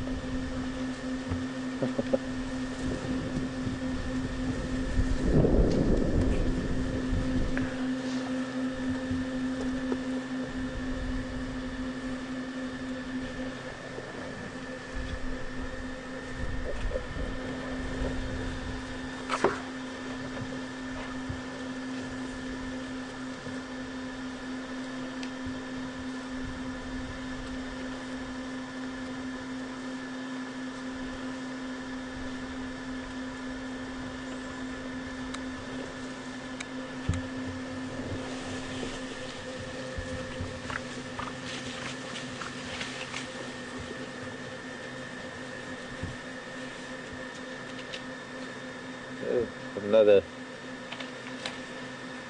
8 odd elephant or more coming in.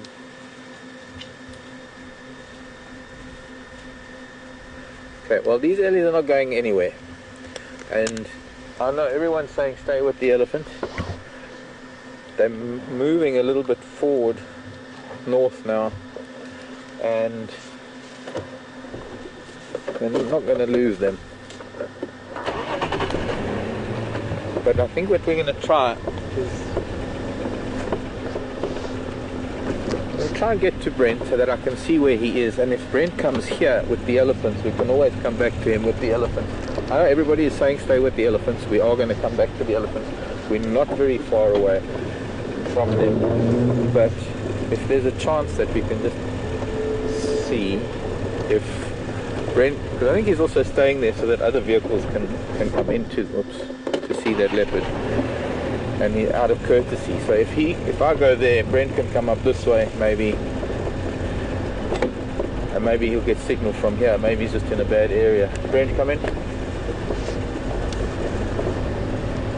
Okay, I've got a gap. I'm going to come back down that way now, and then maybe you can come out onto Nyala Road South. They seem to be heading up north on Nyala Road South now.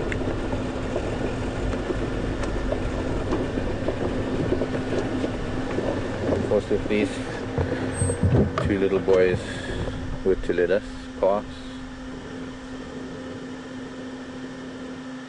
The families have all moved on, guys.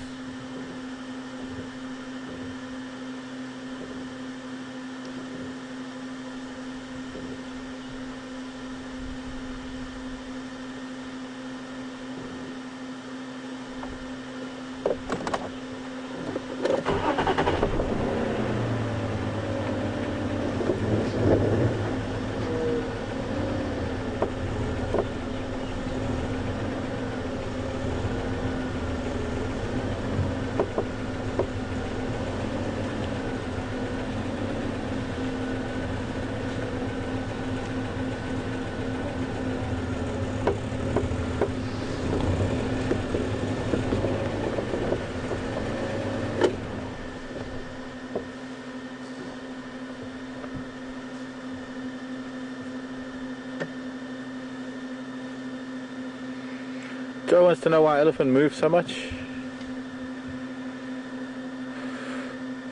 Hi Joe.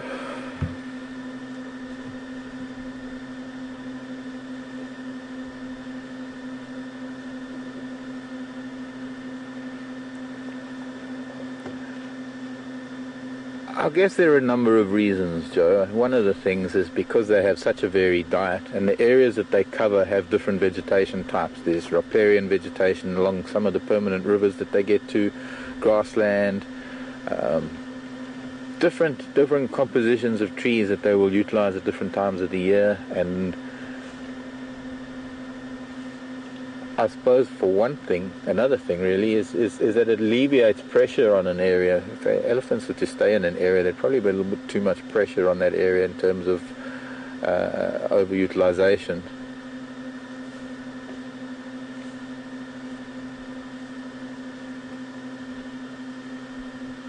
Oh, we can only guess as humans why it is that they like to range over such, but maybe it's just because they're big animals. They don't have to have territories. They have vast ranges that they cover, home ranges that they cover.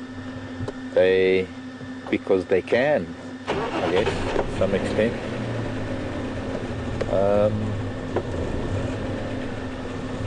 Hey, little boy.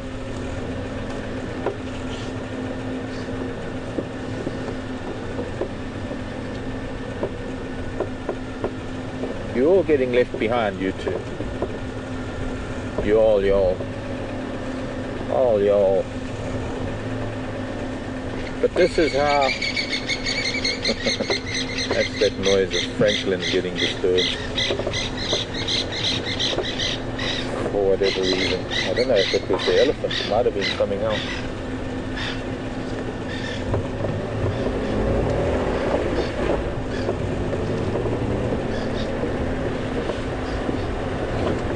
Redback shrike still around. Saw some bee eaters this morning accumulating on one dead marula tree near Gowrie Dam.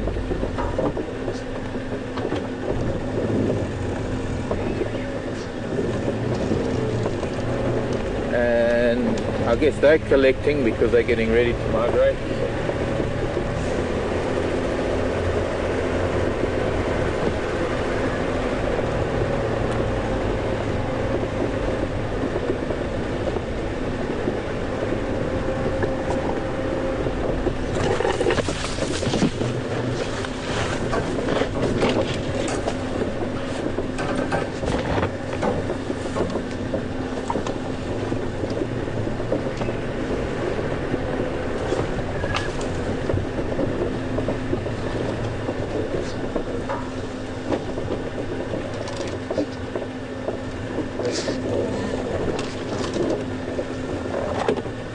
Okay, Brent, do you want me to come up towards Telepan from the Milwaukee?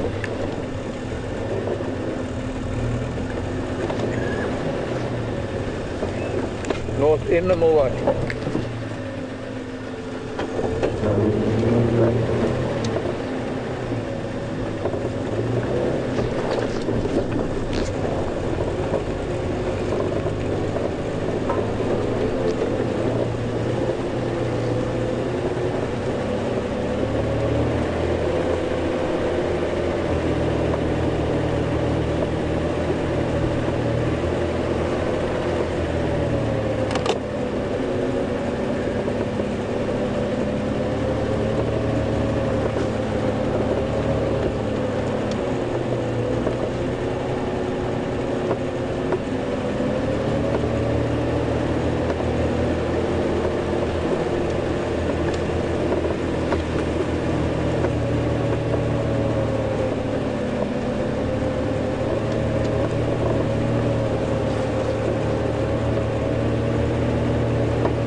There he is. Yeah, I can see him.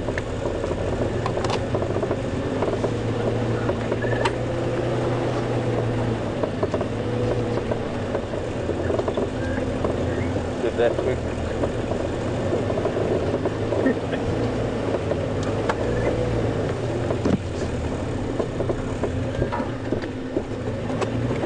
negative, not going to get up here.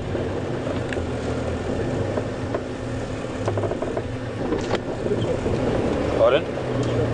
Yeah, I know, if we can just turn around.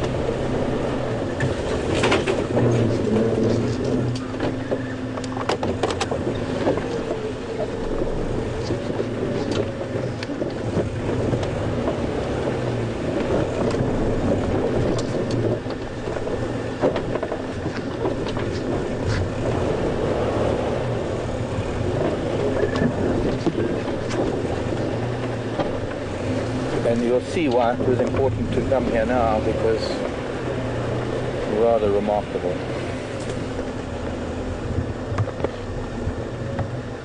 If we can just make sure that there are no grasses in the way.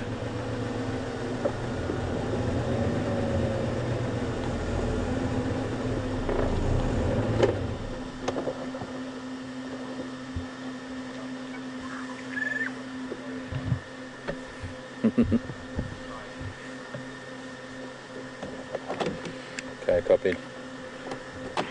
Brent's going to go round to the Ellies now and see if he can't get some signal there. But that was a tough call, and it was well worth just having a break from them and seeing if we can swap positions.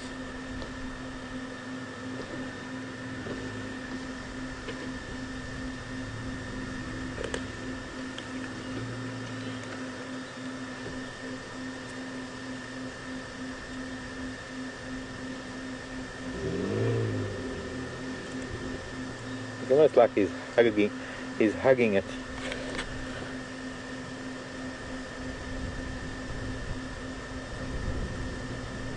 These grasses are just too long.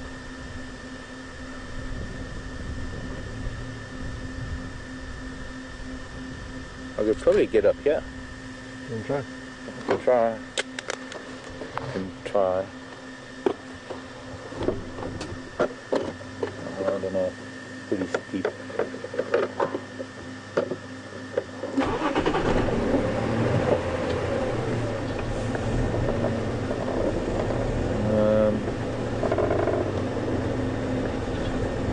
Might try and get it reverse up here.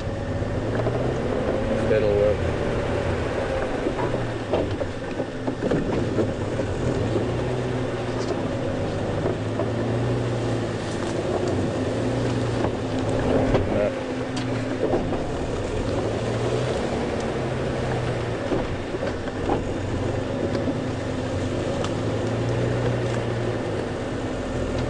It's a little bit too steep. How's that looking? Good.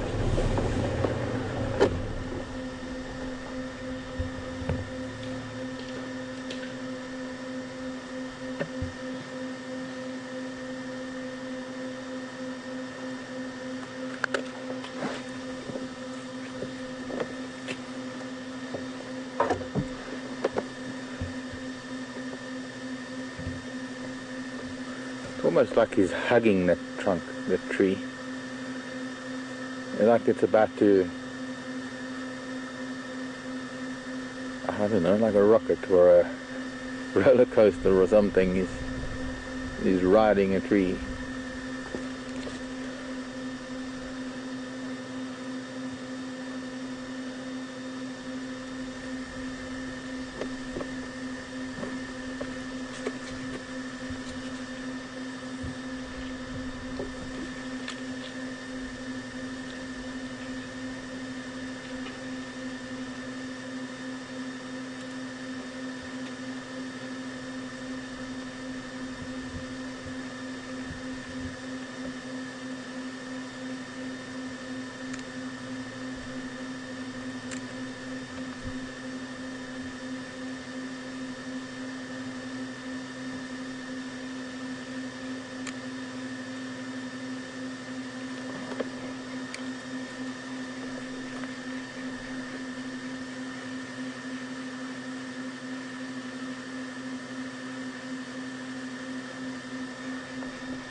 I don't think it was the drainage line.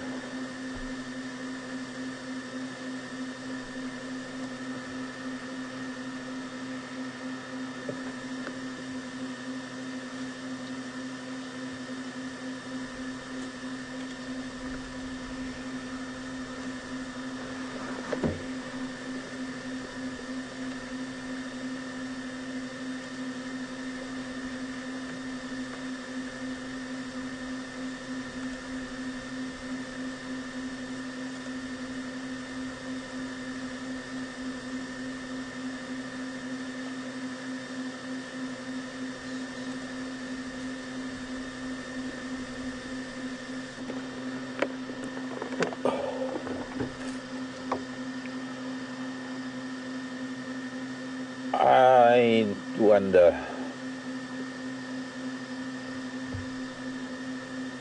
Thanks, Georgia. 18 days of leopards. Well, I think this is beautiful. This really is. And I think he might get hot. The sun's starting to shine on his head, and I think maybe he'll have to climb down. So maybe we'll just wait for that to happen. It's not going to be long. It's just such a beautiful pose. We spend so much time with leopards walking and things, very seldom do we get a leopard out in the open like this, lying on a tree.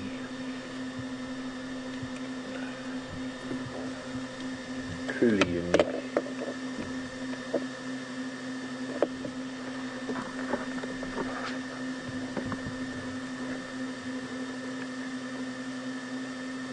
Give the elephants a bit of time to head north, and we'll get to them at Buffelshoek Dam. Hopefully we'll see them at the water before the end of drive.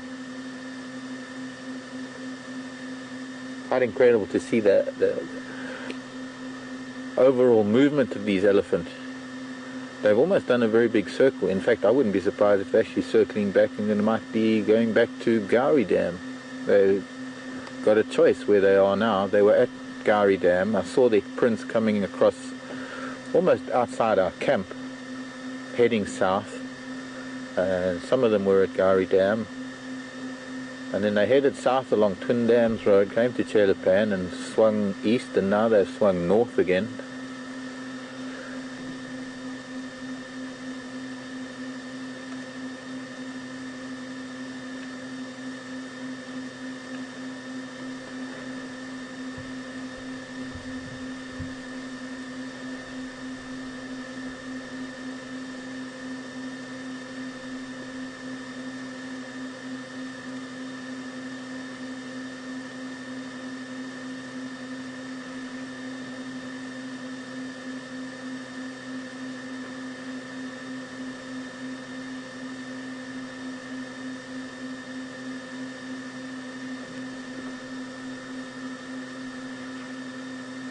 I wonder if he's watching something. Ears are constant, and he's sort of focusing on something, maybe at Franklin, no, maybe not. He's contemplating the heat on the back of his head.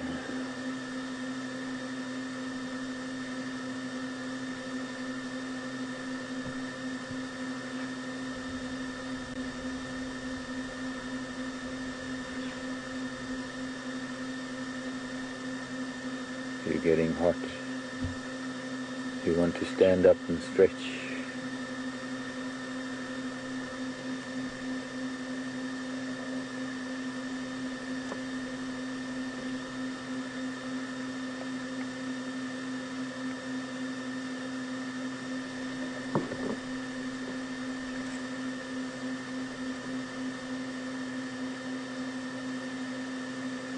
There we go. There we go.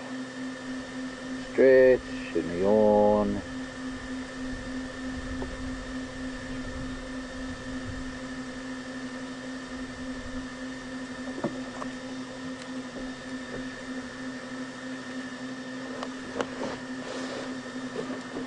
And getting more comfortable.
Is that full zoom? I can zoom in with my camera.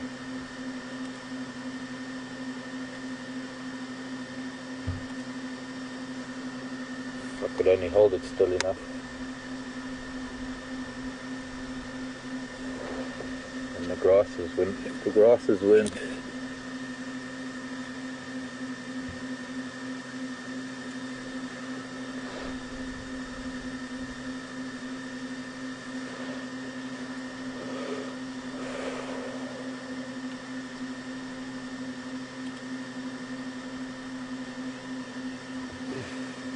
grass keeps blowing in front of the lens.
Interesting question, Doug, from Connecticut. With leopards, and with leopard cubs, would there be a runt of the litter? I think in anything where there is a litter, Doug, I think that in any number of animals there's always going to be a little one that might start off disadvantaged and then might get dominated by its siblings to the point of not getting a chance at the teat, or not getting a chance at food, and so not developing as well. I think it's possible.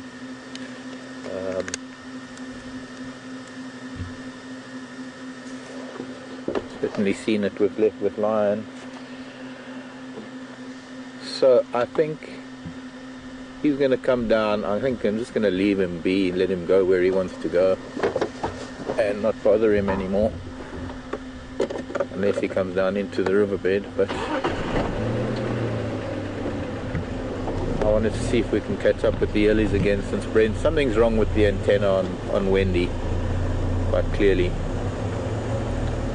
And it looks like he's I didn't see it. Don't know whether he lay down or he's walking towards Chelapan. Magnificent big dead leadwood. The base of it has got to be, I don't know, what's that, 1.5 meters, maybe more wide, 5 feet wide. So it's a leadwood that probably lived for a couple of thousand years. For a leadwood to get that big is quite a feat. Right, I can't get up there anyway. And I'm not gonna, he might even come down into this drainage line. Pardon? This one? Yeah. So you think he might come onto this, the trunk of this knob thorn, I mean buffalo thorn? It's standing behind it. It's coming down, go down. Forwards. Oh, there he is. It's going through to Chelapan. Alright, let's leave him be. Don't find these earlies. We are not going to see him any better than we just have seen him.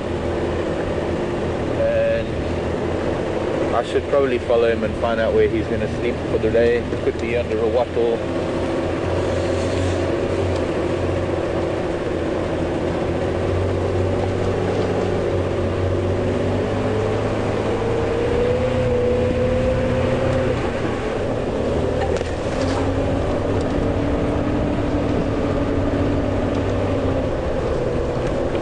But I think you can see why I wanted to get there. Brent was saying that it was an unmissable moment. He was quite right.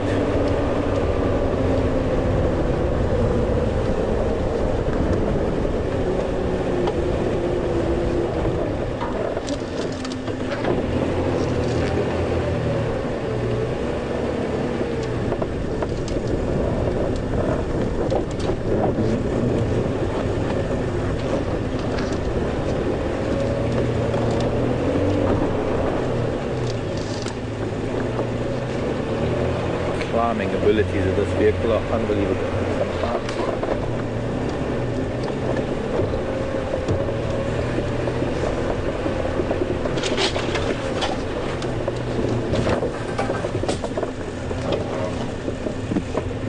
Does the long leopard tail help them maintain balance? Question from Anna, I think. Yes, indeed. In fact, it's quite a thick tail, not quite prehensile, but it is a very thick tail, and it does most certainly aid in balance in trees. I suppose in contrast to the tail of a cheetah, which is specially shaped so that it helps a cheetah change direction and almost like a rudder at high speed. Kind of flattened a little bit, and if you ever see slow motion of cheetah on a chase, you'll see how that tail whips from side to side as they're running and trying to change direction with their prey changing direction.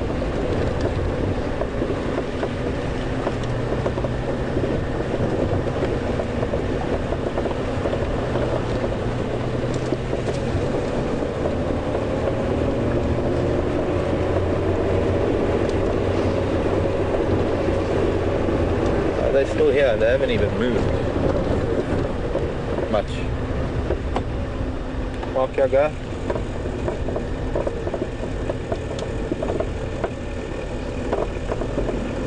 Negative, left him. I've just left him now. I lost visual of him just behind Chelapan. He might actually come out at Chelapan. Yeah, I'm back with him, Dorb on Nyala Road South. Oops, there were vehicles coming to that leopard, but I couldn't keep up with them. These are the two boys that were fighting, sparring, playing. Two of the boys that are at the back of the herd.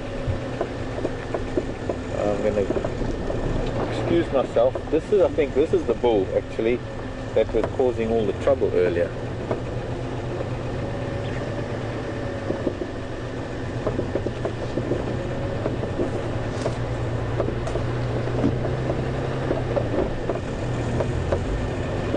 They are lagging behind. See where the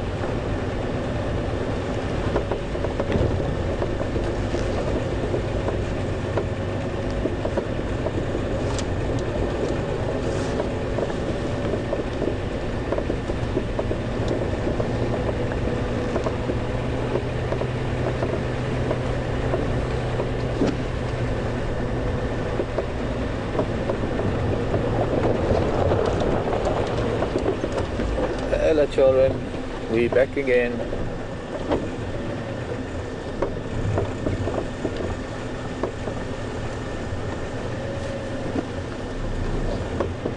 Hello madam, look at those lovely thin, almost toothpick tusks. I don't recall even seeing her this morning.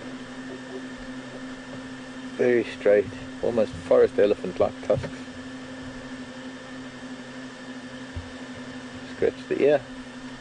Okay, let's begin. I want to go forward to the bulk of the herd. This is the back of the herd.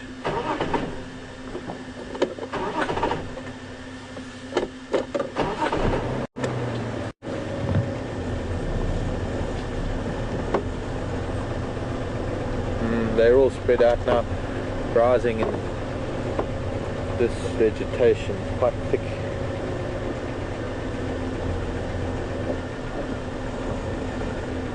Along a different riverbed now. This is the riverbed that comes down from Buffelshoek Dam. If Buffelshoek Dam were to overflow, this is the riverbed that would get the water. So I guess we can find a place to just stop here for now. Once again, surrounded by ellies.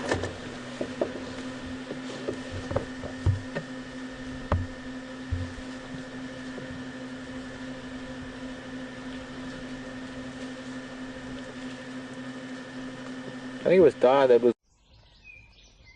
Start and end your day on safari. that are very distinctive.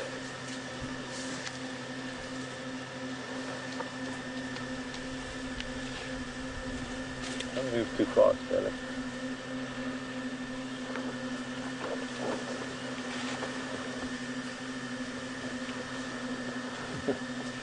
I should take a photograph.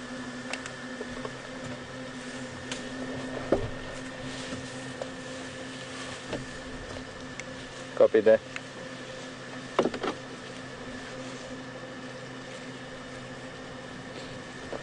So Wendy's retired for the morning because of antenna issues and a damaged antenna. I'm going to have to do some work on that for later today. How did that feel, Alex? Amazing. Yeah. You didn't feel threatened or anything? Huh. I think at that moment had this female with the straight tusks behind us. I think Alex could have reached out and touched her. And she was so gentle. You know, at this whole morning, there hasn't been a single sign of displeasure with our presence, except from the odd youngster that's thrown their head at us. But I don't really take note of what the youngsters say. It's the big ladies, the big mamas. That's the matriarchs. And if they're happy with us and they're not upset with us, then I'm quite happy to enjoy their presence as much as they are accepting ours.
He was heading towards Chelapan. There was a small drainage line just to the north of Chelapan. He crossed into that, and then I lost visual. instead of going around to Chelapan, I would have taken too long. I decided to leave him come up to these Ndlovu. So he was heading towards the back of Chelapan.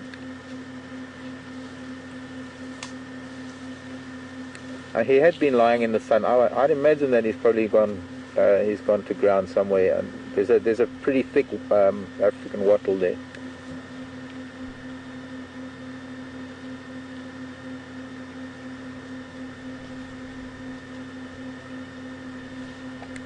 He's closed down for now. We've got an issue with equipment on that vehicle.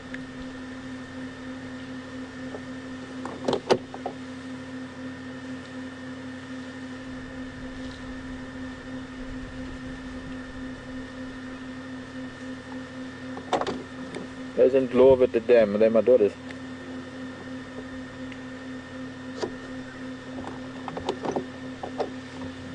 Okay, copied.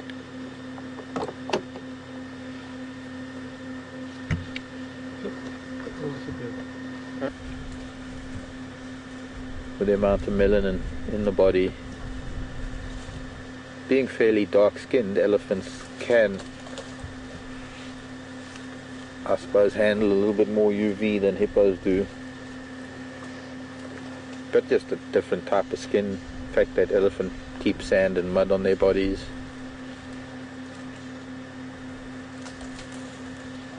They also tend to stay to the shade a lot in the heat of the day.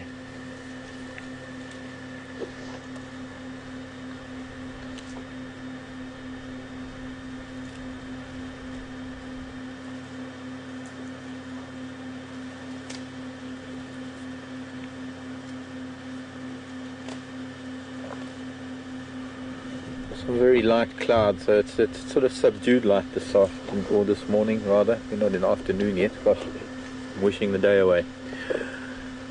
It's not very hot at the moment. I think it'll take quite some time for them to eventually get to Whippleshoek Dam. They do seem to be heading that way if they follow this drainage line.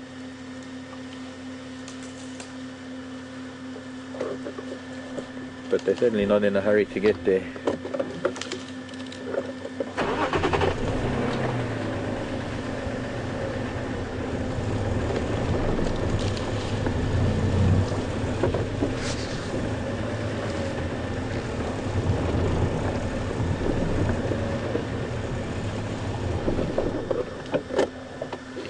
Elephant on my hat.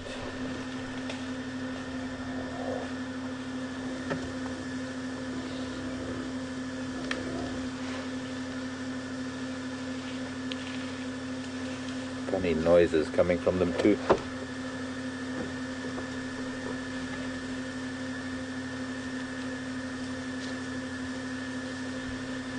Donna wants to know if they produce a lot of saliva to process all of this vegetation. I think there's a lot of moisture in the vegetation, Donna. In fact, it's that little round leaf teak that one's eating. The leaves. There's a lot of moisture in the vegetation, Donna. They mostly, in fact, go for vegetation with moisture. They eat a lot of bark that has moisture in. To a large extent, sometimes the moisture content of the bark that they seek. As for the amount of saliva that they produce, I have no idea, to be honest.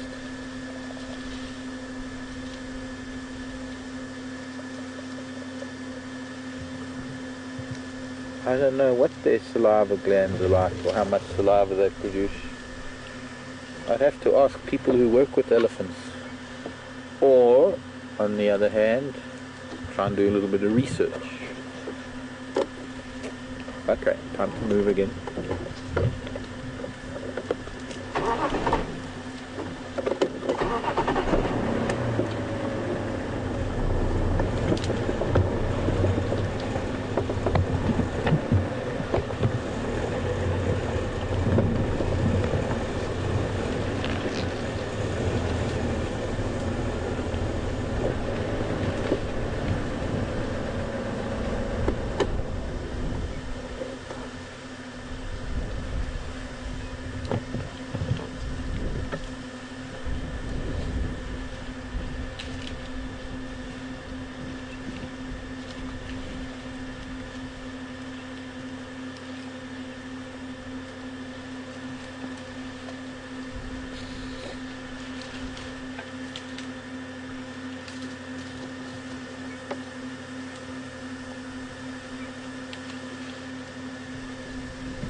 Lynn, Toronto. Elephants, only mammals that have mammary glands up front between the arms. Well, apart from us humans.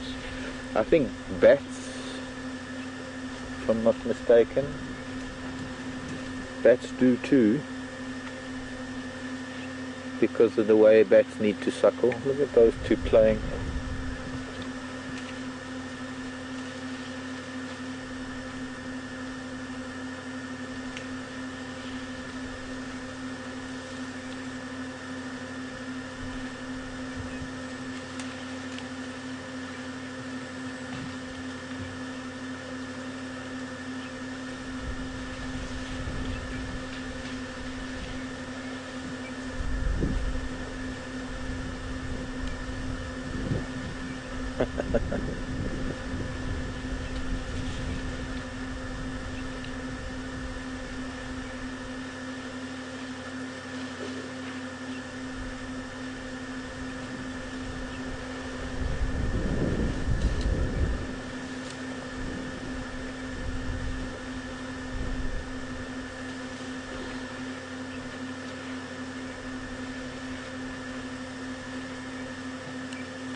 Hello, lady.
Hey, little boy.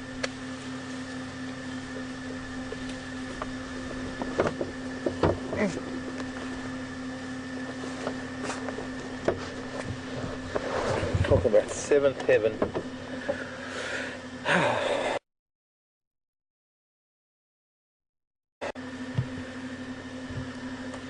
Just leave me here all day.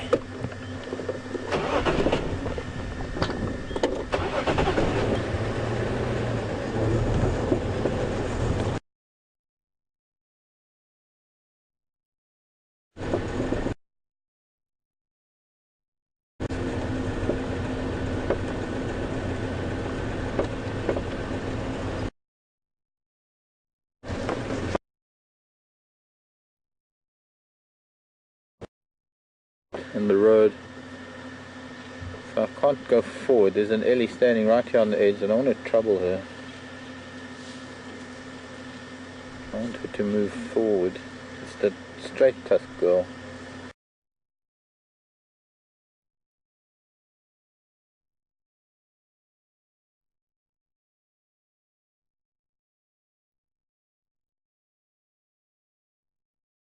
Away, fortunately.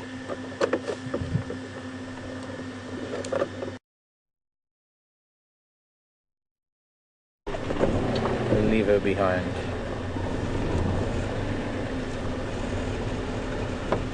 Follow me, I'm right behind you. There, little one.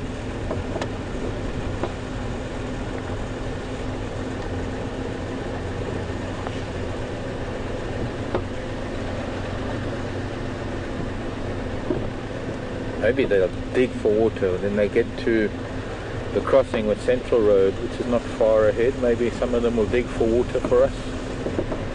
I don't think we're going to make it to Berthelshoek Dam in time. They are going to get there eventually, and I'm sure that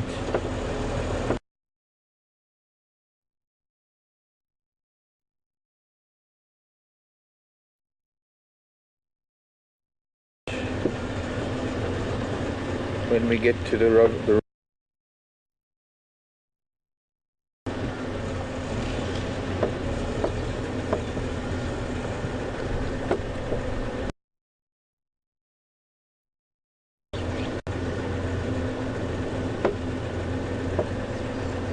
what we've experienced is what it's like to be an elephant, what it's like to be part of a herd, moving with the herd, watching some really special interactions. I thought earlier with a lot of trumpeting and a lot of excitement that maybe the outburst. I don't think that's the case. Not now at any rate, not after. Still crossing the road, just have a look. There was one elephant down here. I think it moved up because there's a very big drinking hole on the left here, but nobody is here. Let's go back.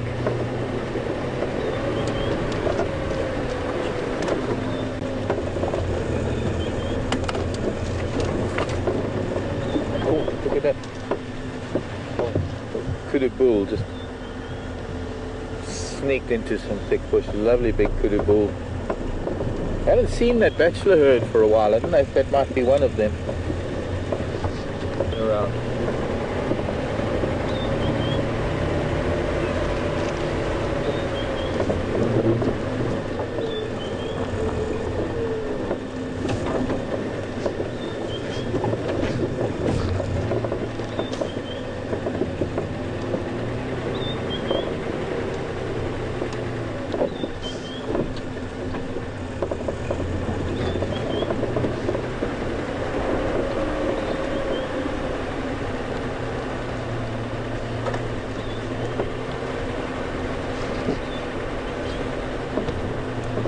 Kudu bull just dissolved into the bush here.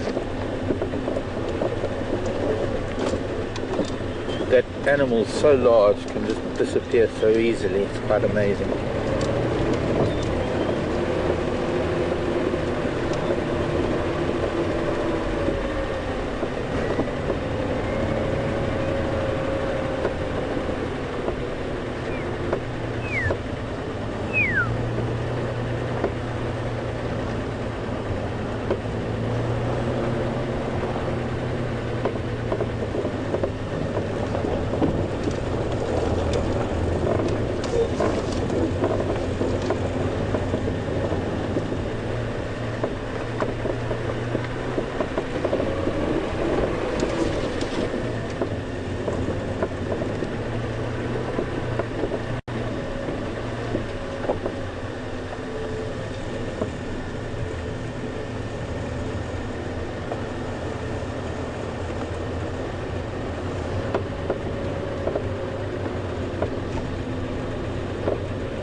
Yes.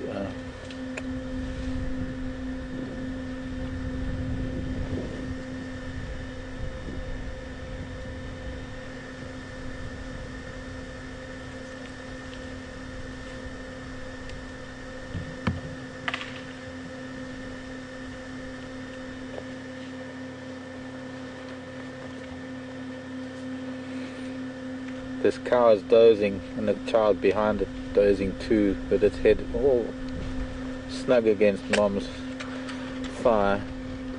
But you can see how Mom is, her eyes are closed and now she's woken up. That was her nap. Less than a minute. Trunk was completely relaxed. When an elephant's trunk is completely relaxed, the tip sort of lies on the ground. Very limp almost.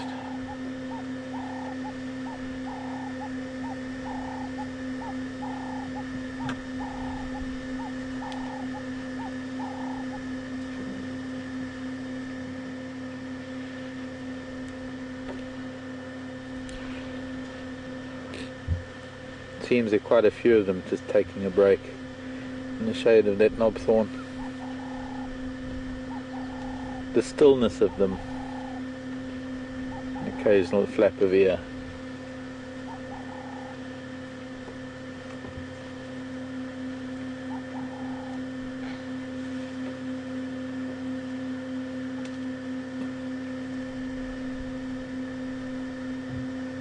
Children get tired, they lie down. Just creep a little bit closer.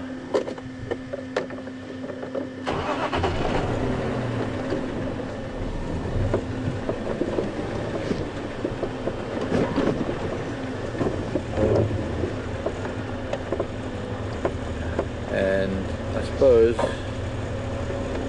the end of drive, we're seeing the end of elephants.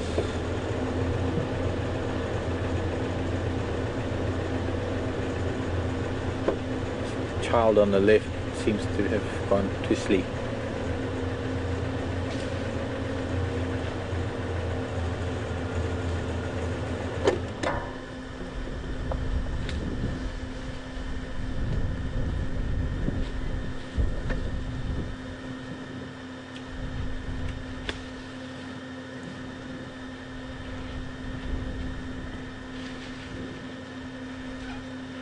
Elephants at rest.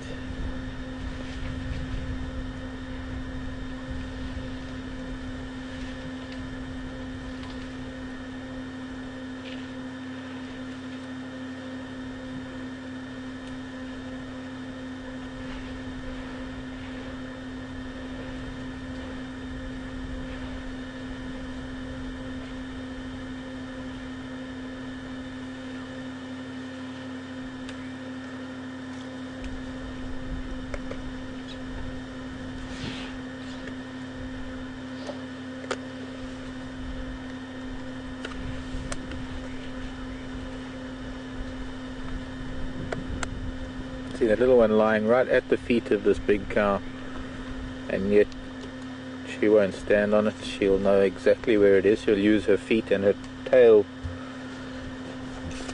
to feel for where it is so that she doesn't harm it.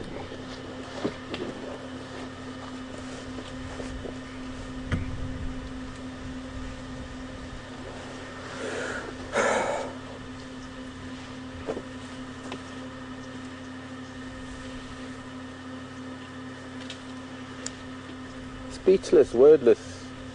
What can I say? This is a moment very hard to beat. A moment that we're not going to be able to beat at all. I think it has something to do with me being a part elephant today. See, I got